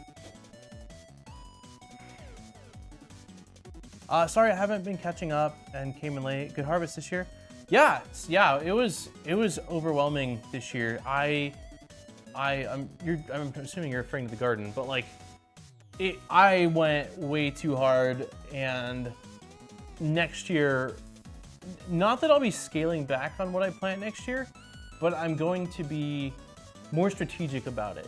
This year I planted 10 tomato plants, and that was ridiculous. Even giving away tomatoes to any neighbor that would take them, hundreds and hundreds and hundreds of tomatoes ended up going to waste. I'm still picking up probably a couple hundred cherry tomatoes that I cannot even get into a bin because there's just too many of them. And I don't like wasting, it sucks. And like, I made a mistake by planting way more cherry tomatoes than I realized. And so processing them to like can them was so tedious that I was only able to do it a handful of times. So next year I will do less tomatoes. Peppers are awesome. I'll probably do the same number of peppers, but more of them. I don't think I'll do squash or zucchini next year because we have a huge problem with squash bugs. And honestly, as much as like zucchini bread's great and squash is like fun for summer, it's only fun for so long, and I feel like you get really burnt out on the flavors of them. So I don't think I'll do those. Also, the Brussels sprouts, just sent you my graphs. The Brussels sprouts brought in a bunch of aphids. So they took up a huge space in the garden, the 6 Brussels sprout plants. But they brought in a ton of aphids, ended up being disgusting in the end because of the amount of aphids. And then the aphids, because they were there, just started munching on my broccolini. So I won't do Brussels sprouts again.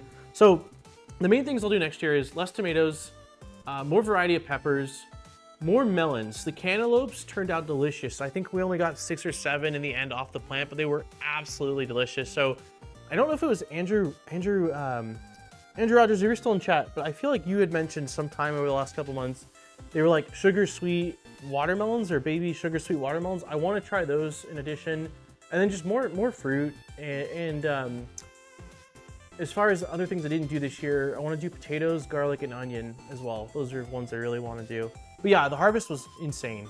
I just sent you my graphs. Awesome. Let's take a look at those. Are these your graphs from the stock hardware largely? Or is this after? Because I don't think you've swapped stuff. I don't think you've swapped much stuff yet. So this probably is. So, okay, there's your belts. So this is your X graph. Hold on, I'm just gonna share this if I'm sure you're fine with it. So your X graph has more like variation of peaks, it looks like, than mine, I think. Let me pull mine up really quickly. Foot shaper X.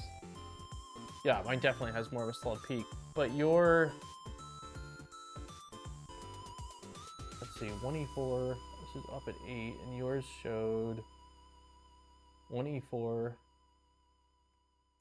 Oops, oh, come on. Okay, so your peak is higher than mine. At least your like peak up here. You also have the same exact, that's weird. You also have the same exact thing. So that has to be something mechanical with how, so I don't know, cable chains or like something. And then I assume your, oh, come on.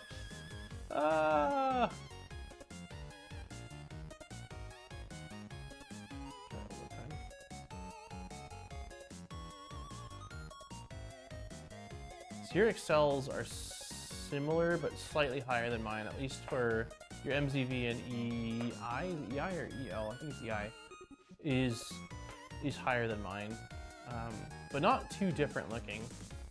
Yours peaks a little bit higher than mine, and then yours has a little bit more artifact and, or like, you know, like stuff going on there. Mine has a little bit more down here, and you have a very similar peak to me at around the exact same spot. So 25, 30, 35 approximately, and yours is 25, 30, 30, yeah, basically the exact same spot.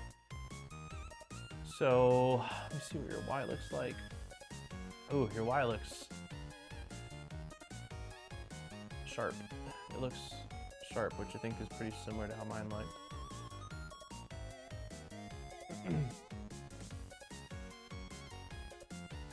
Yeah, your Y is really similar to mine.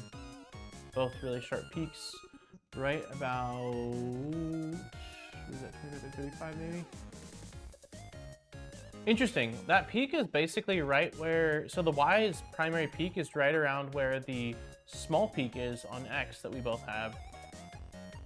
And then, yeah, these have got to be similar. So yeah, my Excel is slightly higher, but these, our graphs are really, really similar.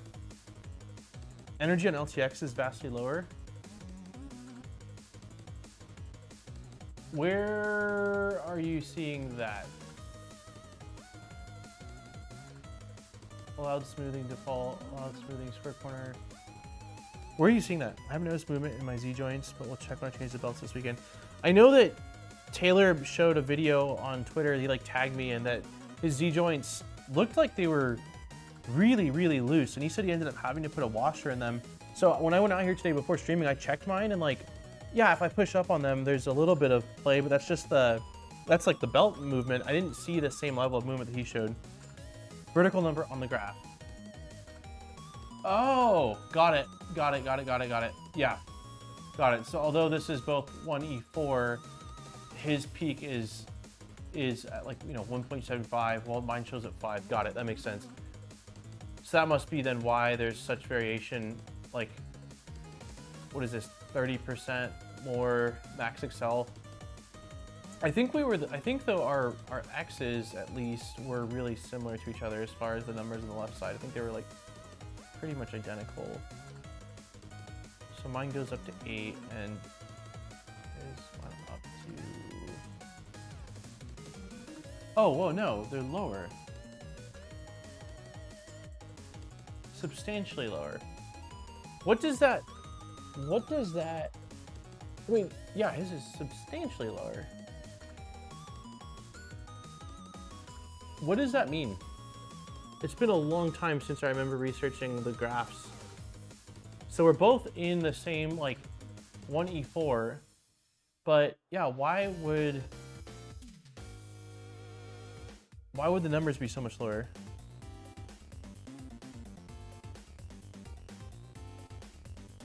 I haven't, vertical number on the graph, the scale of the y-axis on the graph. Stan, you are at 5, LTX at 1.7. Are you testing at the same energy?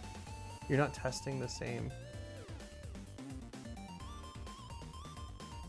What's your acceleration per hertz? I went with whatever the defaults were in Shake and Tune. So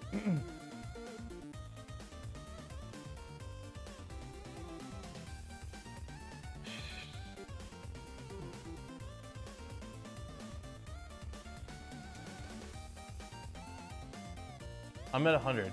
My acceleration per hertz is 100. Do you know what yours is set to, LTX? If you look at your resonance tester section for your acceleration per hertz. Yeah, I'm pretty sure I grabbed that value straight from Shake and Tune. I think when I was it under the install section? Where did I grab that data from? I thought that I grabbed it from here, but maybe I'm wrong. I tend to run at 150. Yeah, I swore that I grabbed it from somewhere today, but I can't tell you right now where it was from.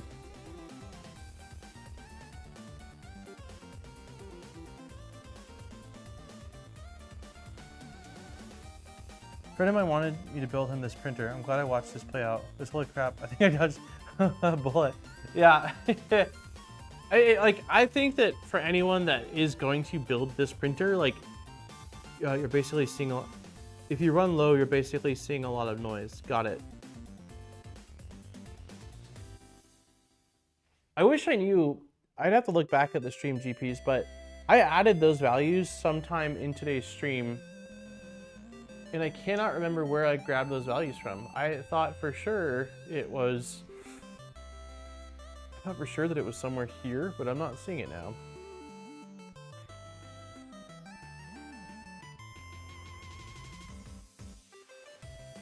Yeah, mine doesn't have that value in the config.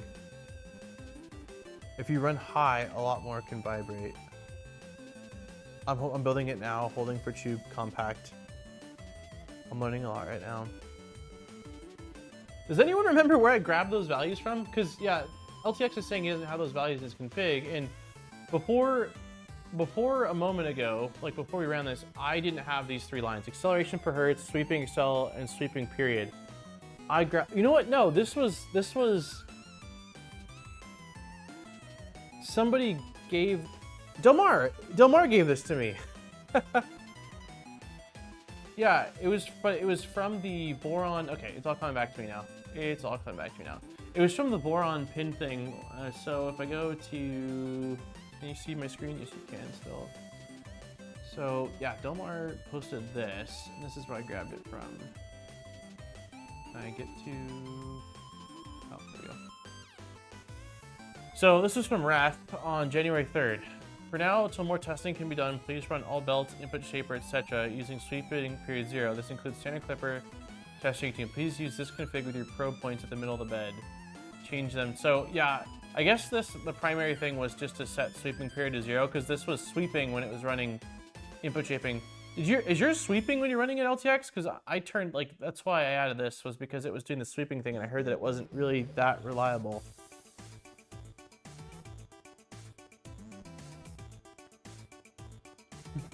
No, Tomar was just trying to help me get rid of the sweeping thing. I didn't realize that it was also going to affect this. So I think what I'll do is I will run one more at 150 just to see what sort of difference it gives me. And we can compare those graphs. And then I'll add the offset. Then I'll add the offset to the starting macro and probably start up a benchy and then end it there once we do the giveaway.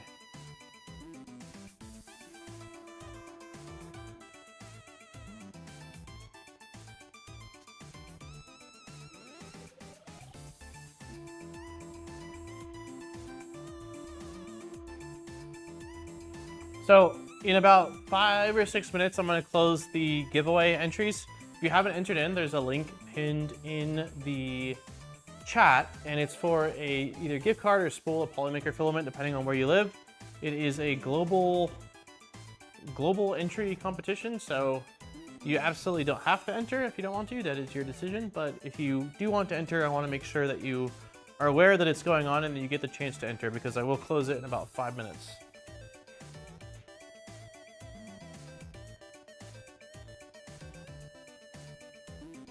Sweeping can be really good as it's similar to printing, but Pulse can show where problems are. Yeah, I remember I had never seen sweeping, I don't think, until maybe when Steve and I built the Tic Tac printers. And then I remember either Steve mentioning it or someone in chat that like it wasn't recommended to do the sweeping method because there just wasn't enough like testing or data done on it. And that, I mean, it's been some months now, so maybe that's changed. But that's why I had that thought in my head that we should probably disable it. Also, to whoever who was it that said, Dirk. Yeah, so I think that for this printer, you have to go into it knowing what you're getting yourself into, which I will be fully transparent. I didn't really. I think I thought that this printer was more fully baked than I realized. And there's a lot of things like LTX mentioned earlier that like it has solid hardware, and I would agree with that. Like I don't have any complaints at this point with like the extrusions, the rails, the motors, the beds, the flex plate, like all that stuff seems fine. It's really the instructions that had a lot of gaps and inconsistencies with things that were like labeled incorrectly. And then the electronics just seem like some of the electronic stuff seems fine when it comes to the actual power. Like they use 2 Meanwell power supplies, which I'm really happy with, and everything seems like it's rated appropriately for the AC voltage going through it, which is obviously good. It came with beefy casters, but it's like the controller itself, the clipper host, specifically those 2 things. I haven't had issues with the toolhead board, but if I am going to be swapping out electronics, I'm probably going to do a clean purge and just swap out the toolhead board. I just got a care package from Big Tree Tech as well with their EBB 36 and 42 V2 CAN/USB boards. So I've already got that. And then I don't think I have a spare Kraken or Octopus. I don't think I do. I think I've used both of them, but maybe I'll end up going with one of those. It's the scaling. You make something that big, it needs to be designed to be big from the start. This is a 2.4 blown up to 600 by 600. Basically, yeah, it's basically a 2.4 blown up. And they did, I mean, quite substantially beef up things. Like the extrusions are all, well, not all the extrusions. I think that the gantry could have benefited from larger extrusions. Those are still 2020s, but the frame around it is mostly like 40/40s, and the corner verticals aren't quite 40/40s. They're like curved, like, I don't know. It's basically a 40/40 missing one of the 2020s, and then you slot a 2020 into there, and it kind of acts as the 40/40. So they did scale up things. Oh yeah, this is vibrating. This is more aggressive GPs for sure. Default clipper value is 60 for acceleration per hertz. Got it. And I'm running at what, 150 now? Might still do it. It's not my money, just my sanity. Don't forget to take the tape off the Y chain. I did take all the tape off. I cut the tape off. It would not have homed had I not removed it.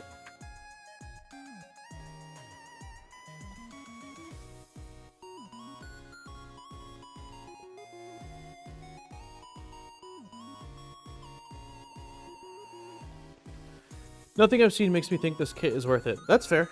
I won't argue with that. I'd be curious to know, like, if you were to go out and try to, like, let's just say you wanted to build this, right? But you weren't impressed by the kit. I'd be curious to know if you piecemealed the parts together, what it would cost. I have a feeling it's still probably cheaper to get the kit and buy the couple of electronics or things you want to swap out than self-sourcing, but I could be wrong. But that's just like, I mentioned in the Tic Tac video that my first V0 was completely self-sourced using primarily AliExpress. I tried to be as cheap as possible with still getting somewhat decent stuff, and it cost me over $1,000. And it probably would have been cheaper for me, it most definitely would have been cheaper for me to just get a kit and swap out the things that I decided I wanted to do that was kind of different. So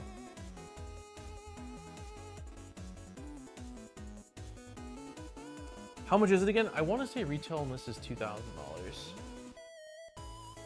but I might be wrong. It's been a minute since we pulled up the product page. Venture XL.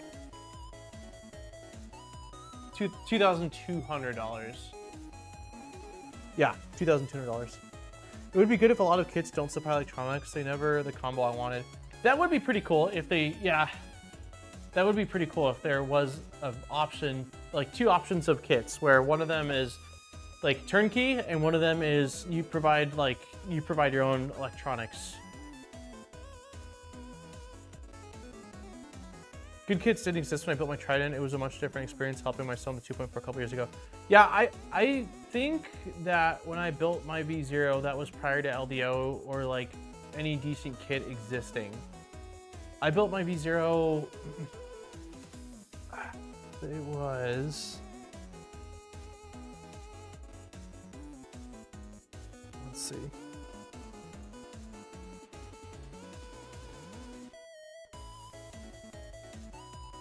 So I think this was my first V0 build, and I completed it. So I uploaded the video September 25th of 2021. So that was 4 years ago, but it took me some months to build it because I ran into a bunch of issues. So I'm gonna say it was about 4.5 years ago when I self-sourced and built the V0.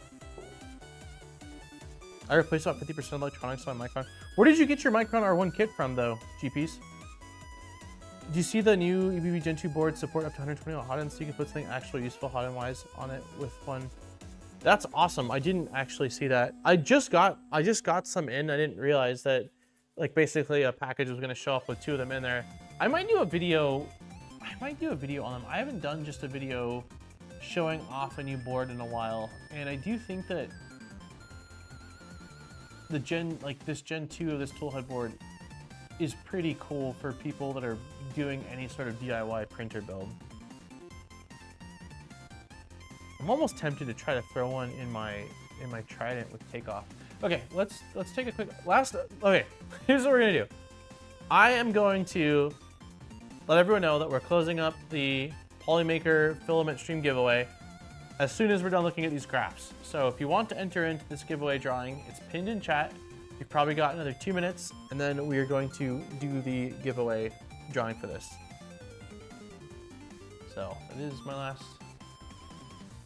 last announcement of that. So let's take a look at these graphs. So machine.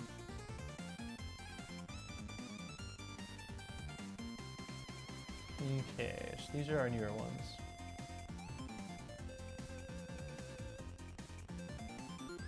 Interesting. Mine has a little right there. I'm curious to see though, can we save image? Yeah, we can. So this one versus, maybe not, what's happening?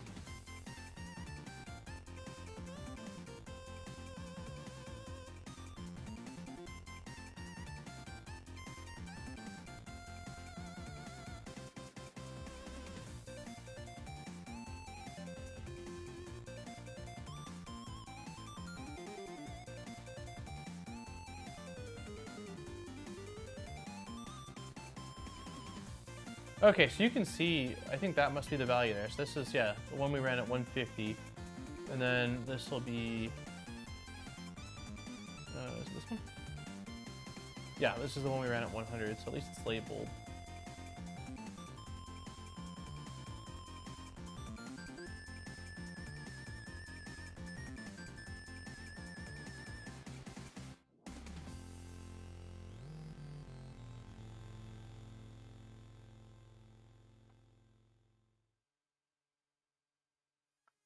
So it definitely doesn't seem like it really mattered that much.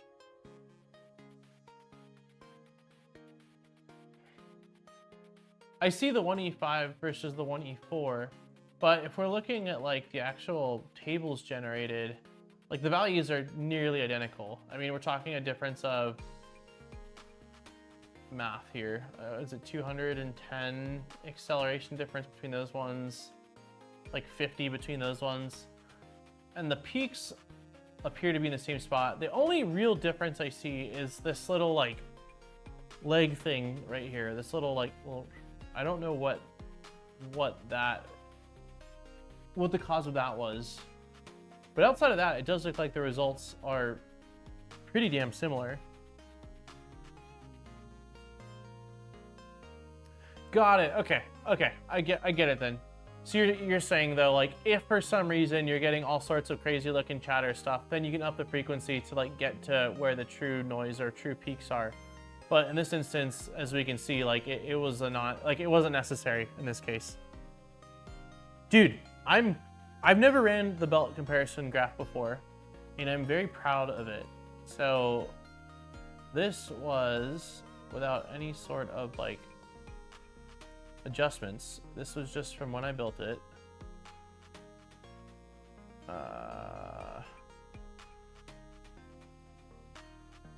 So I'm when I looked at the graphs initially, I didn't have much context, and so I was like, oh, okay, like, you know, it doesn't look horrible, but it looks like there's some adjustments. But based off the feedback I got and seeing up here the 97.8 similarity, I am damn proud.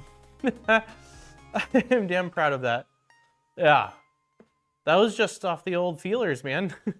just feeling. So yeah, I'm happy with that. So I think that honestly, like outside from tightening up things, trying to stiffen the frame, I'm curious to see if and when I were to cut panels, if they were unibody panels, how that would affect input shaping, if it would affect input shaping, because it would stiffen. I would think it would add stiffness and rigidity to the machine itself in the frame. I just wonder how much of that would translate into the motion of it. Now run vibration. Good to see a sweet spot on speed. Wait, there's another command for vibration. I can run vibration, but I would hit run vibration and then do the giveaway. I'm removing the link for the giveaway in 20 seconds. So where is the vibration? Ah, this one?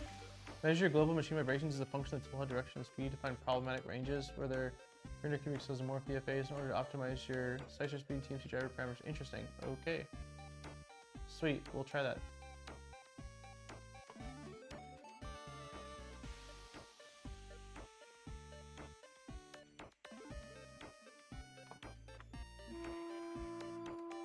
Okay, I am unpinning the form.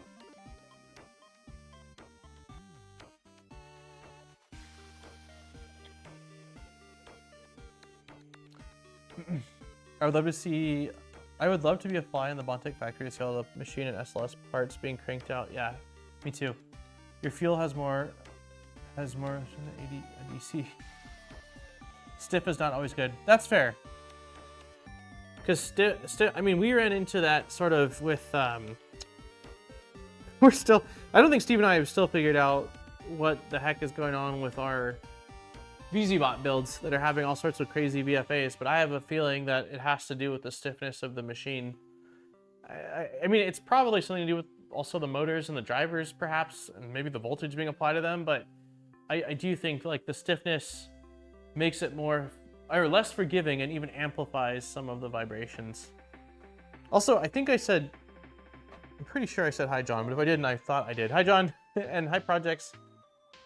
All right, let's do this giveaway. So we have got 91 entries, nice.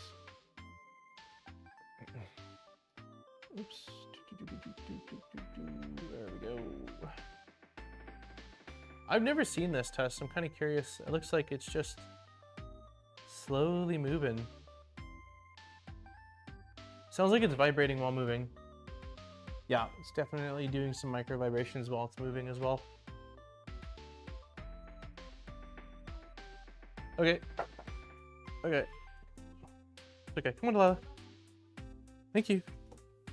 All right, we got a quick bio break for the doggy.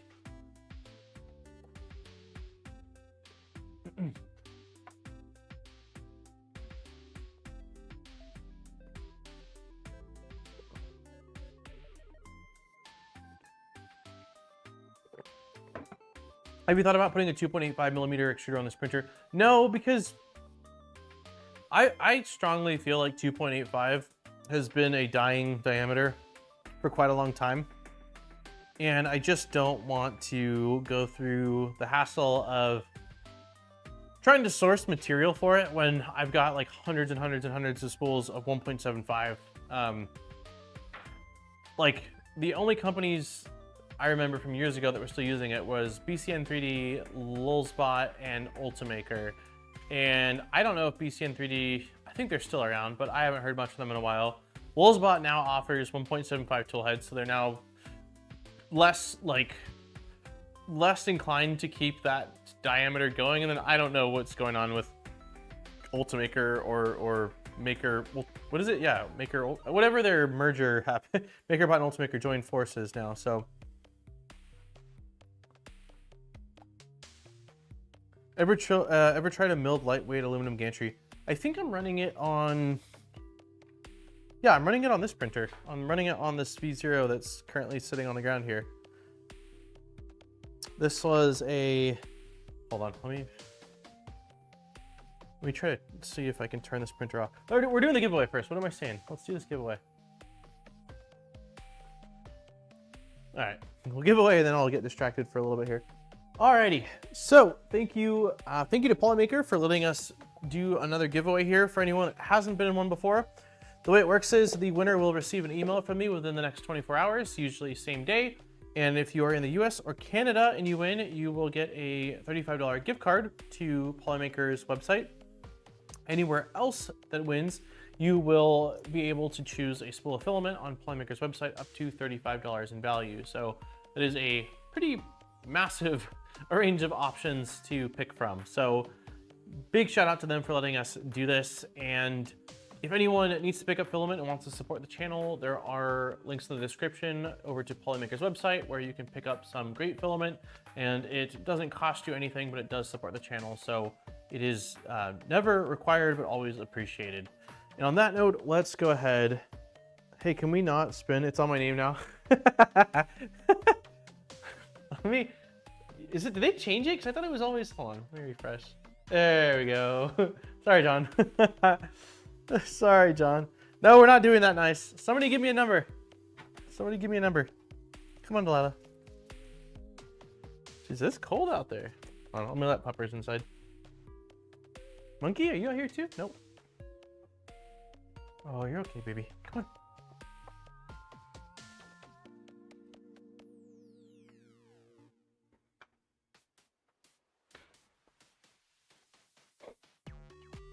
Oh, we're starting to move faster.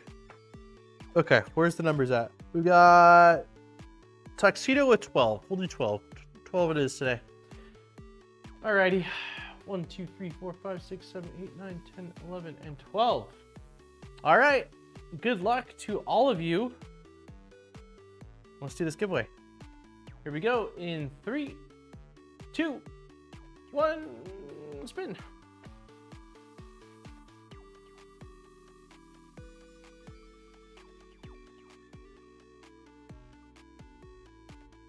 Andrew Clark, you are this week's winner. Do some air horn action. Congratulations to Andrew, you are this week's winner. So be on the lookout for an email from me. It is coming from my personal email, so if it looks like a weird, sketchy email, it is just me. So I will get you an email, and that email will just have the form and then a unique code that you'll need to fill out the form and claim your gift card or filament, depending on where you're at. So thank you, everyone, for entering in, and we will do this next week as well. So So for anyone that wants to know what the heck the printer is doing, this is what it's doing right now. It's doing the same thing. Oh, it's done. No, it's still moving. Okay, I'm gonna try to find the IP address for this V0, so I can shut it off and then show you. I'm not seeing it on the network, which is odd to me. Ring. Maybe it's that. I'm just gonna kill it. I'm just gonna flip the switch and hope I don't corrupt anything, because that's where we're at right now. But yeah, so I think this is the only, I'm running a carbon fiber X, like, extrusion, if we want to call it that, on the VZBot. And then this is the only other one that I've ran. Oh, it's still doing things. It is still doing things. Let's see, can we see this? Maybe from the back. Oh, I don't want to drop my V0, but I need to balance it on something. There we go. You can see that. So this is like a CNC'd extrusion piece. I have mixed feels about them. I think, oh, I shouldn't be touching the printer while it's doing this. That might have skewed it a little bit, but I have mixed feels about it. I'm not really sure how how effective it is. Like, I'm curious to see the impact it would have. I think that maybe it could be a nice upgrade for lighter weight, but this specific one, I'm just not convinced is a great design. I think that they might have removed maybe too much material.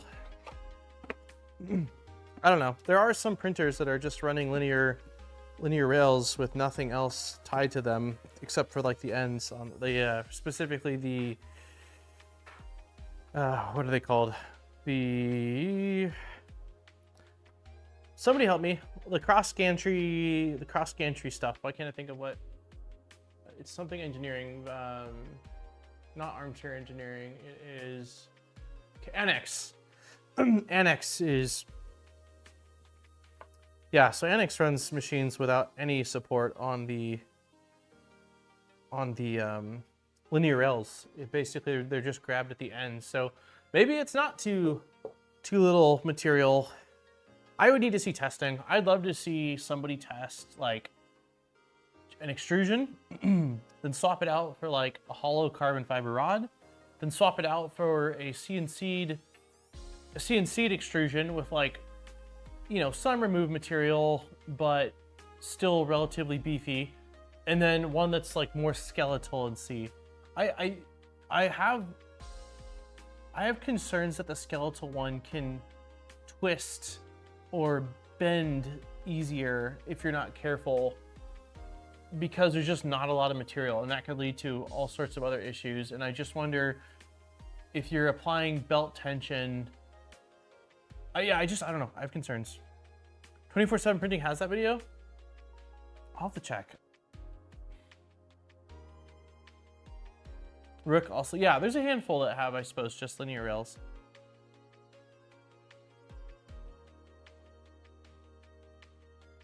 I like the lightweight X gantry from West 3D. One day I'll get my 2.4 finished and I can see if it's actually any good.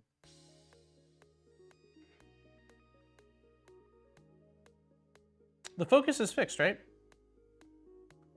You want the X-beam as stiff as possible.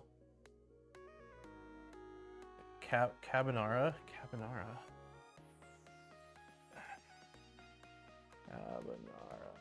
X. Carbon fiber X-beam. This guy?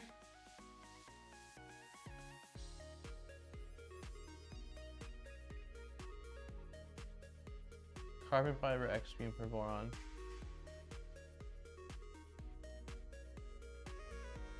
Is it hollow? No, it's not hollow.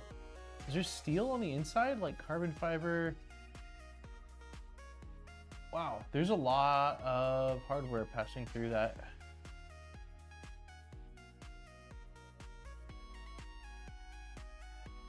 Not this one?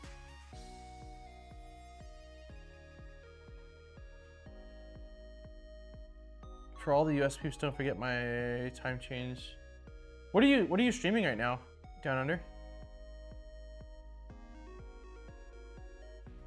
I'm talking about the machined aluminum one. That's the one. Check out Jessica. It's hollow, but you need to support the screws.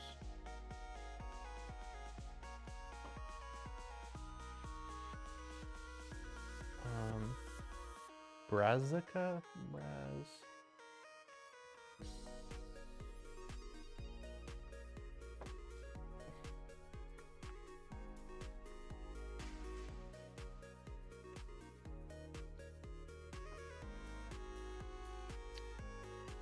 I don't see it. Did I spell it wrong? Carvana, not that one. Probably talking about the machined aluminum. Elite machined. Okay, let me check out the one that Deanna's talking about. Let's see.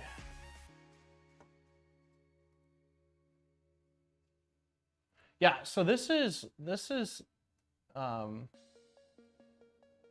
more what I was talking about when I said like I'd love to see a comparison between like regular aluminum, carbon fiber, one that's machined but with still like kind of beefy. This is what I was talking about. And then the skeletal one would be more like the one that's on my V0. Yeah, this looks like I really like the look of this. This just looks gorgeous to me.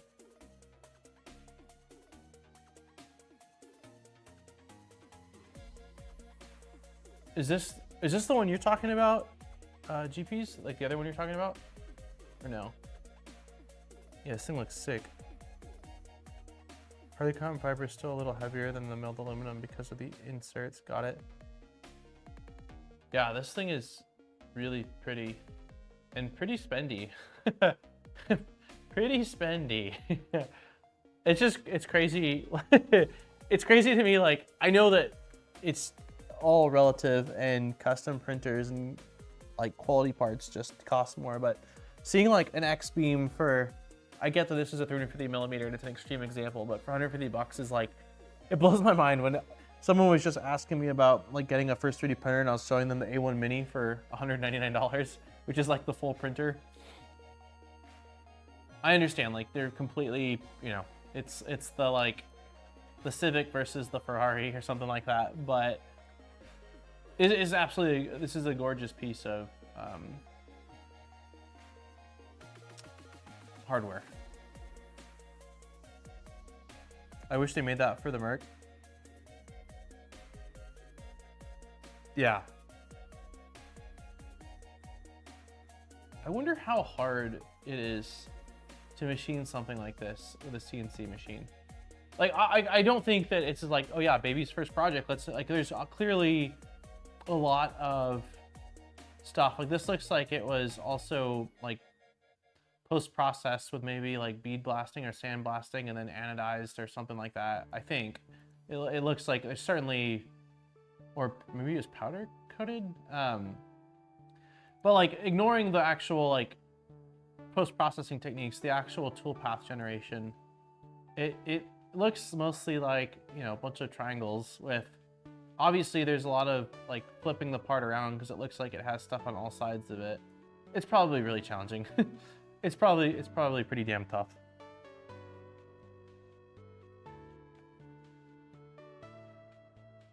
It's more similar to building a gaming PC. People don't build their own Ferraris. That's fair. That's fair. One's a tool, other's kind of hobby. Wait, does this say it's made of titanium? No. Titanium hardware. Yeah, I imagine it's aluminum.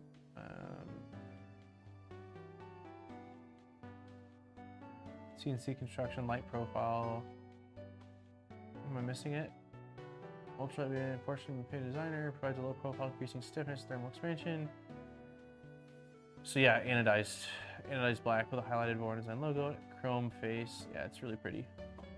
I'm not seeing. Yeah, I'm gonna assume this is aluminum. Yeah.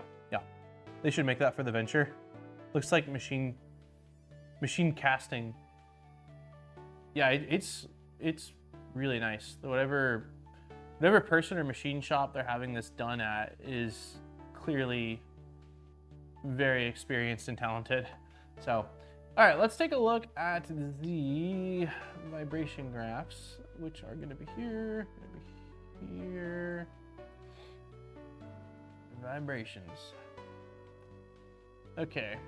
I do have to remember that I did touch the frame at one point. I don't know how much of an impact that would have had. Hopefully not a lot. I don't know what I am looking at. I will need to probably look at the...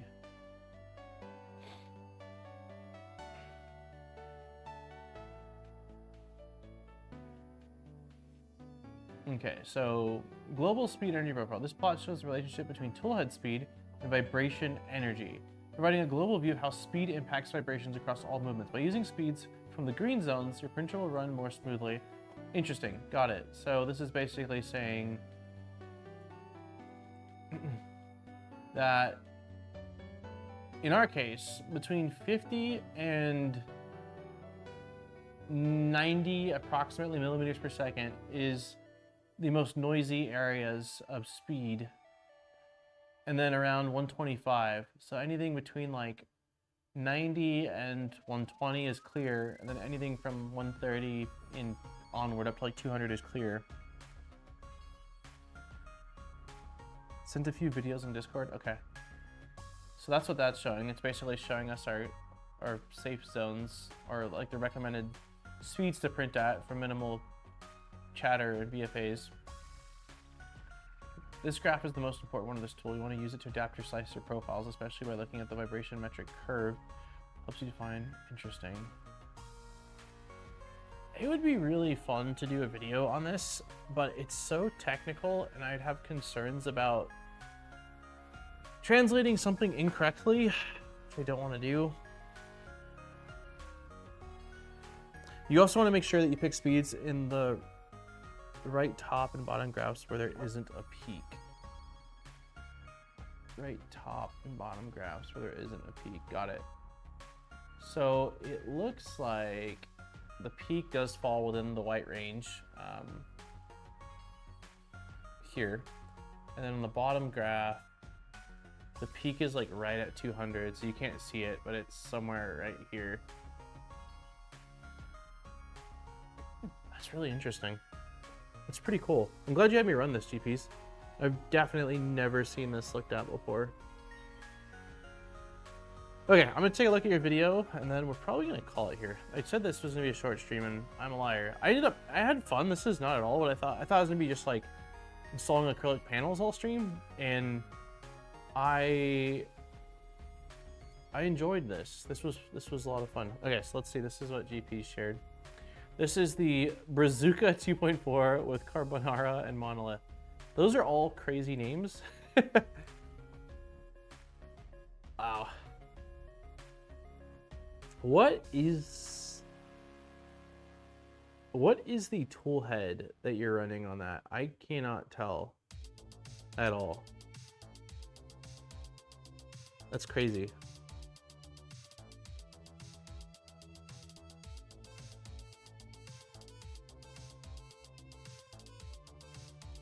I didn't even know all this existed. I haven't messed with my clip in a year or two.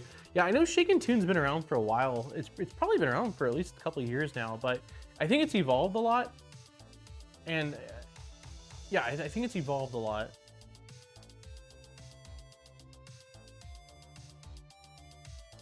Monolith new tool head. Oh, Monolith has a tool head? I didn't realize that. Yeah, that's insane, dude. So this is your looks like a 2.4. And you're using CPAP cooling for this, it looks like, as well. Are these aluminum? Yeah, it's gotta be, right? These are aluminum channels for the airflow. It's definitely a crazy looking setup. Is there sound? Oh, maybe? Oh, whoa. Did you guys lose, oh, this isn't yours. This isn't your machine. It's weird. It looks like we lost connection for a minute there. Okay, so yeah, here's the sound.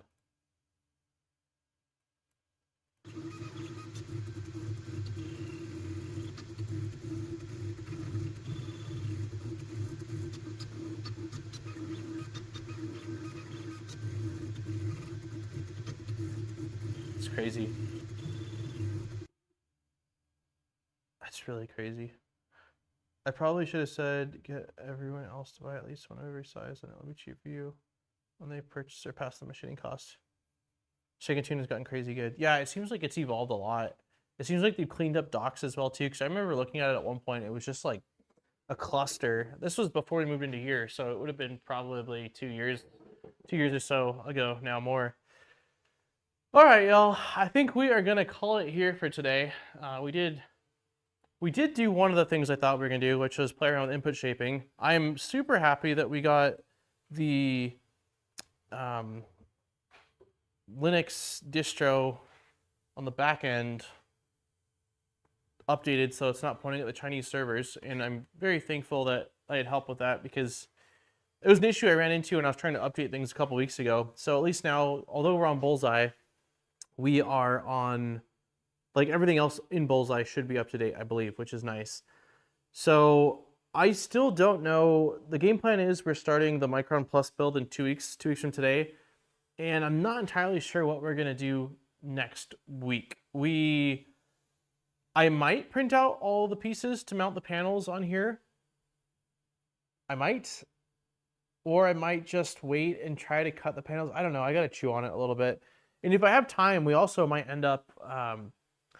maybe that's what we'll do. Maybe I'll print out the parts for the Rapido V2 Ultra High Flow, and we'll work on swapping that out. Possibly. I don't know. I feel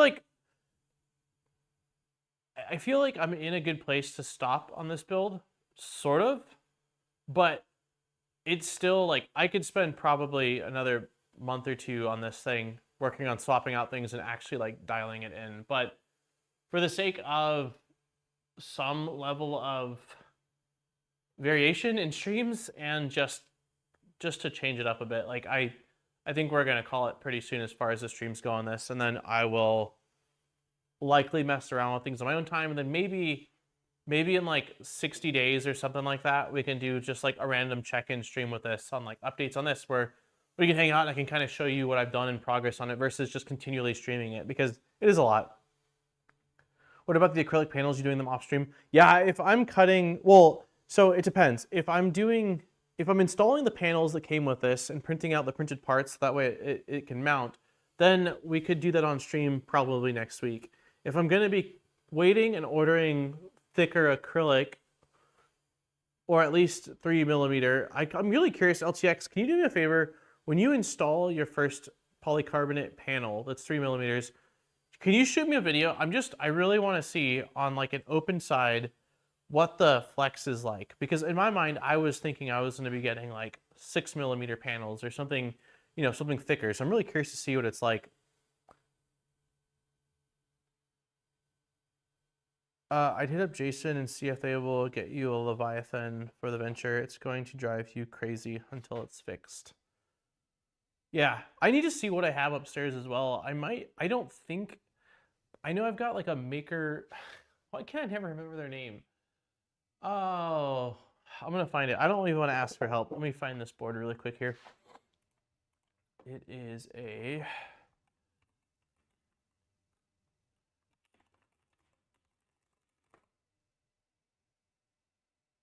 That's not right. Where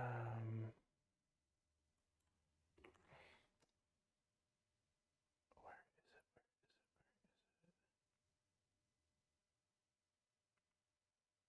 it? Come on, man. It's got to be here somewhere. I've even looked at a few of their products, like on videos. I don't know why I can't remember it right now. All right, I might let somebody... Is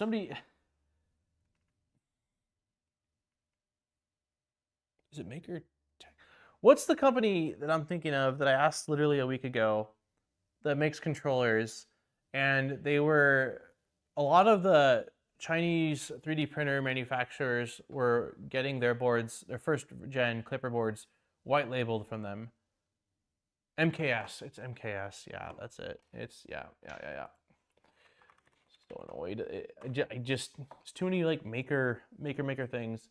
So I think I have one of their like boards that was designed for a 2.4. I haven't had bad experience with their boards, so I'm tempted to see whether maybe that's one we want to try, because I know I have it upstairs.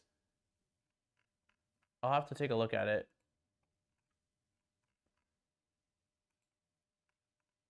But it would definitely bum me out if I went through the effort of swapping out the controller and it ends up being like another board that's like, it's not that great, documentation isn't that great, it's not super supported. So I'll have to do some digging to see whether people actually like the board, but it was one of their bigger boards I know that can support up to like 8 motors or so. So does it have 5160s or 2160s? I don't.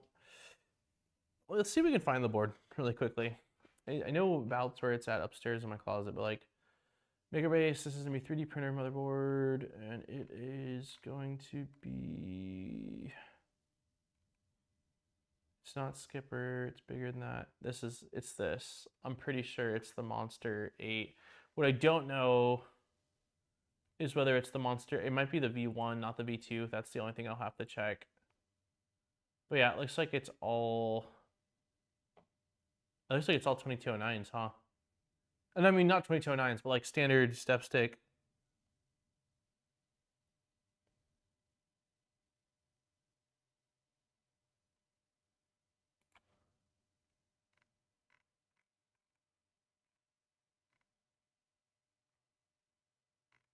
So maybe this isn't a good choice then because of the driver limitation.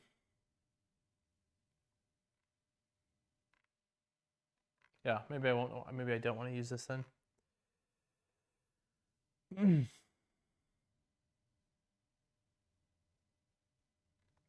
Okay, yeah, I'm gonna call it here. Thank you everybody for hanging out and going on this shake and tune clipper. This was a very like messing around clipper on the back end type of stream today. You can have external drivers.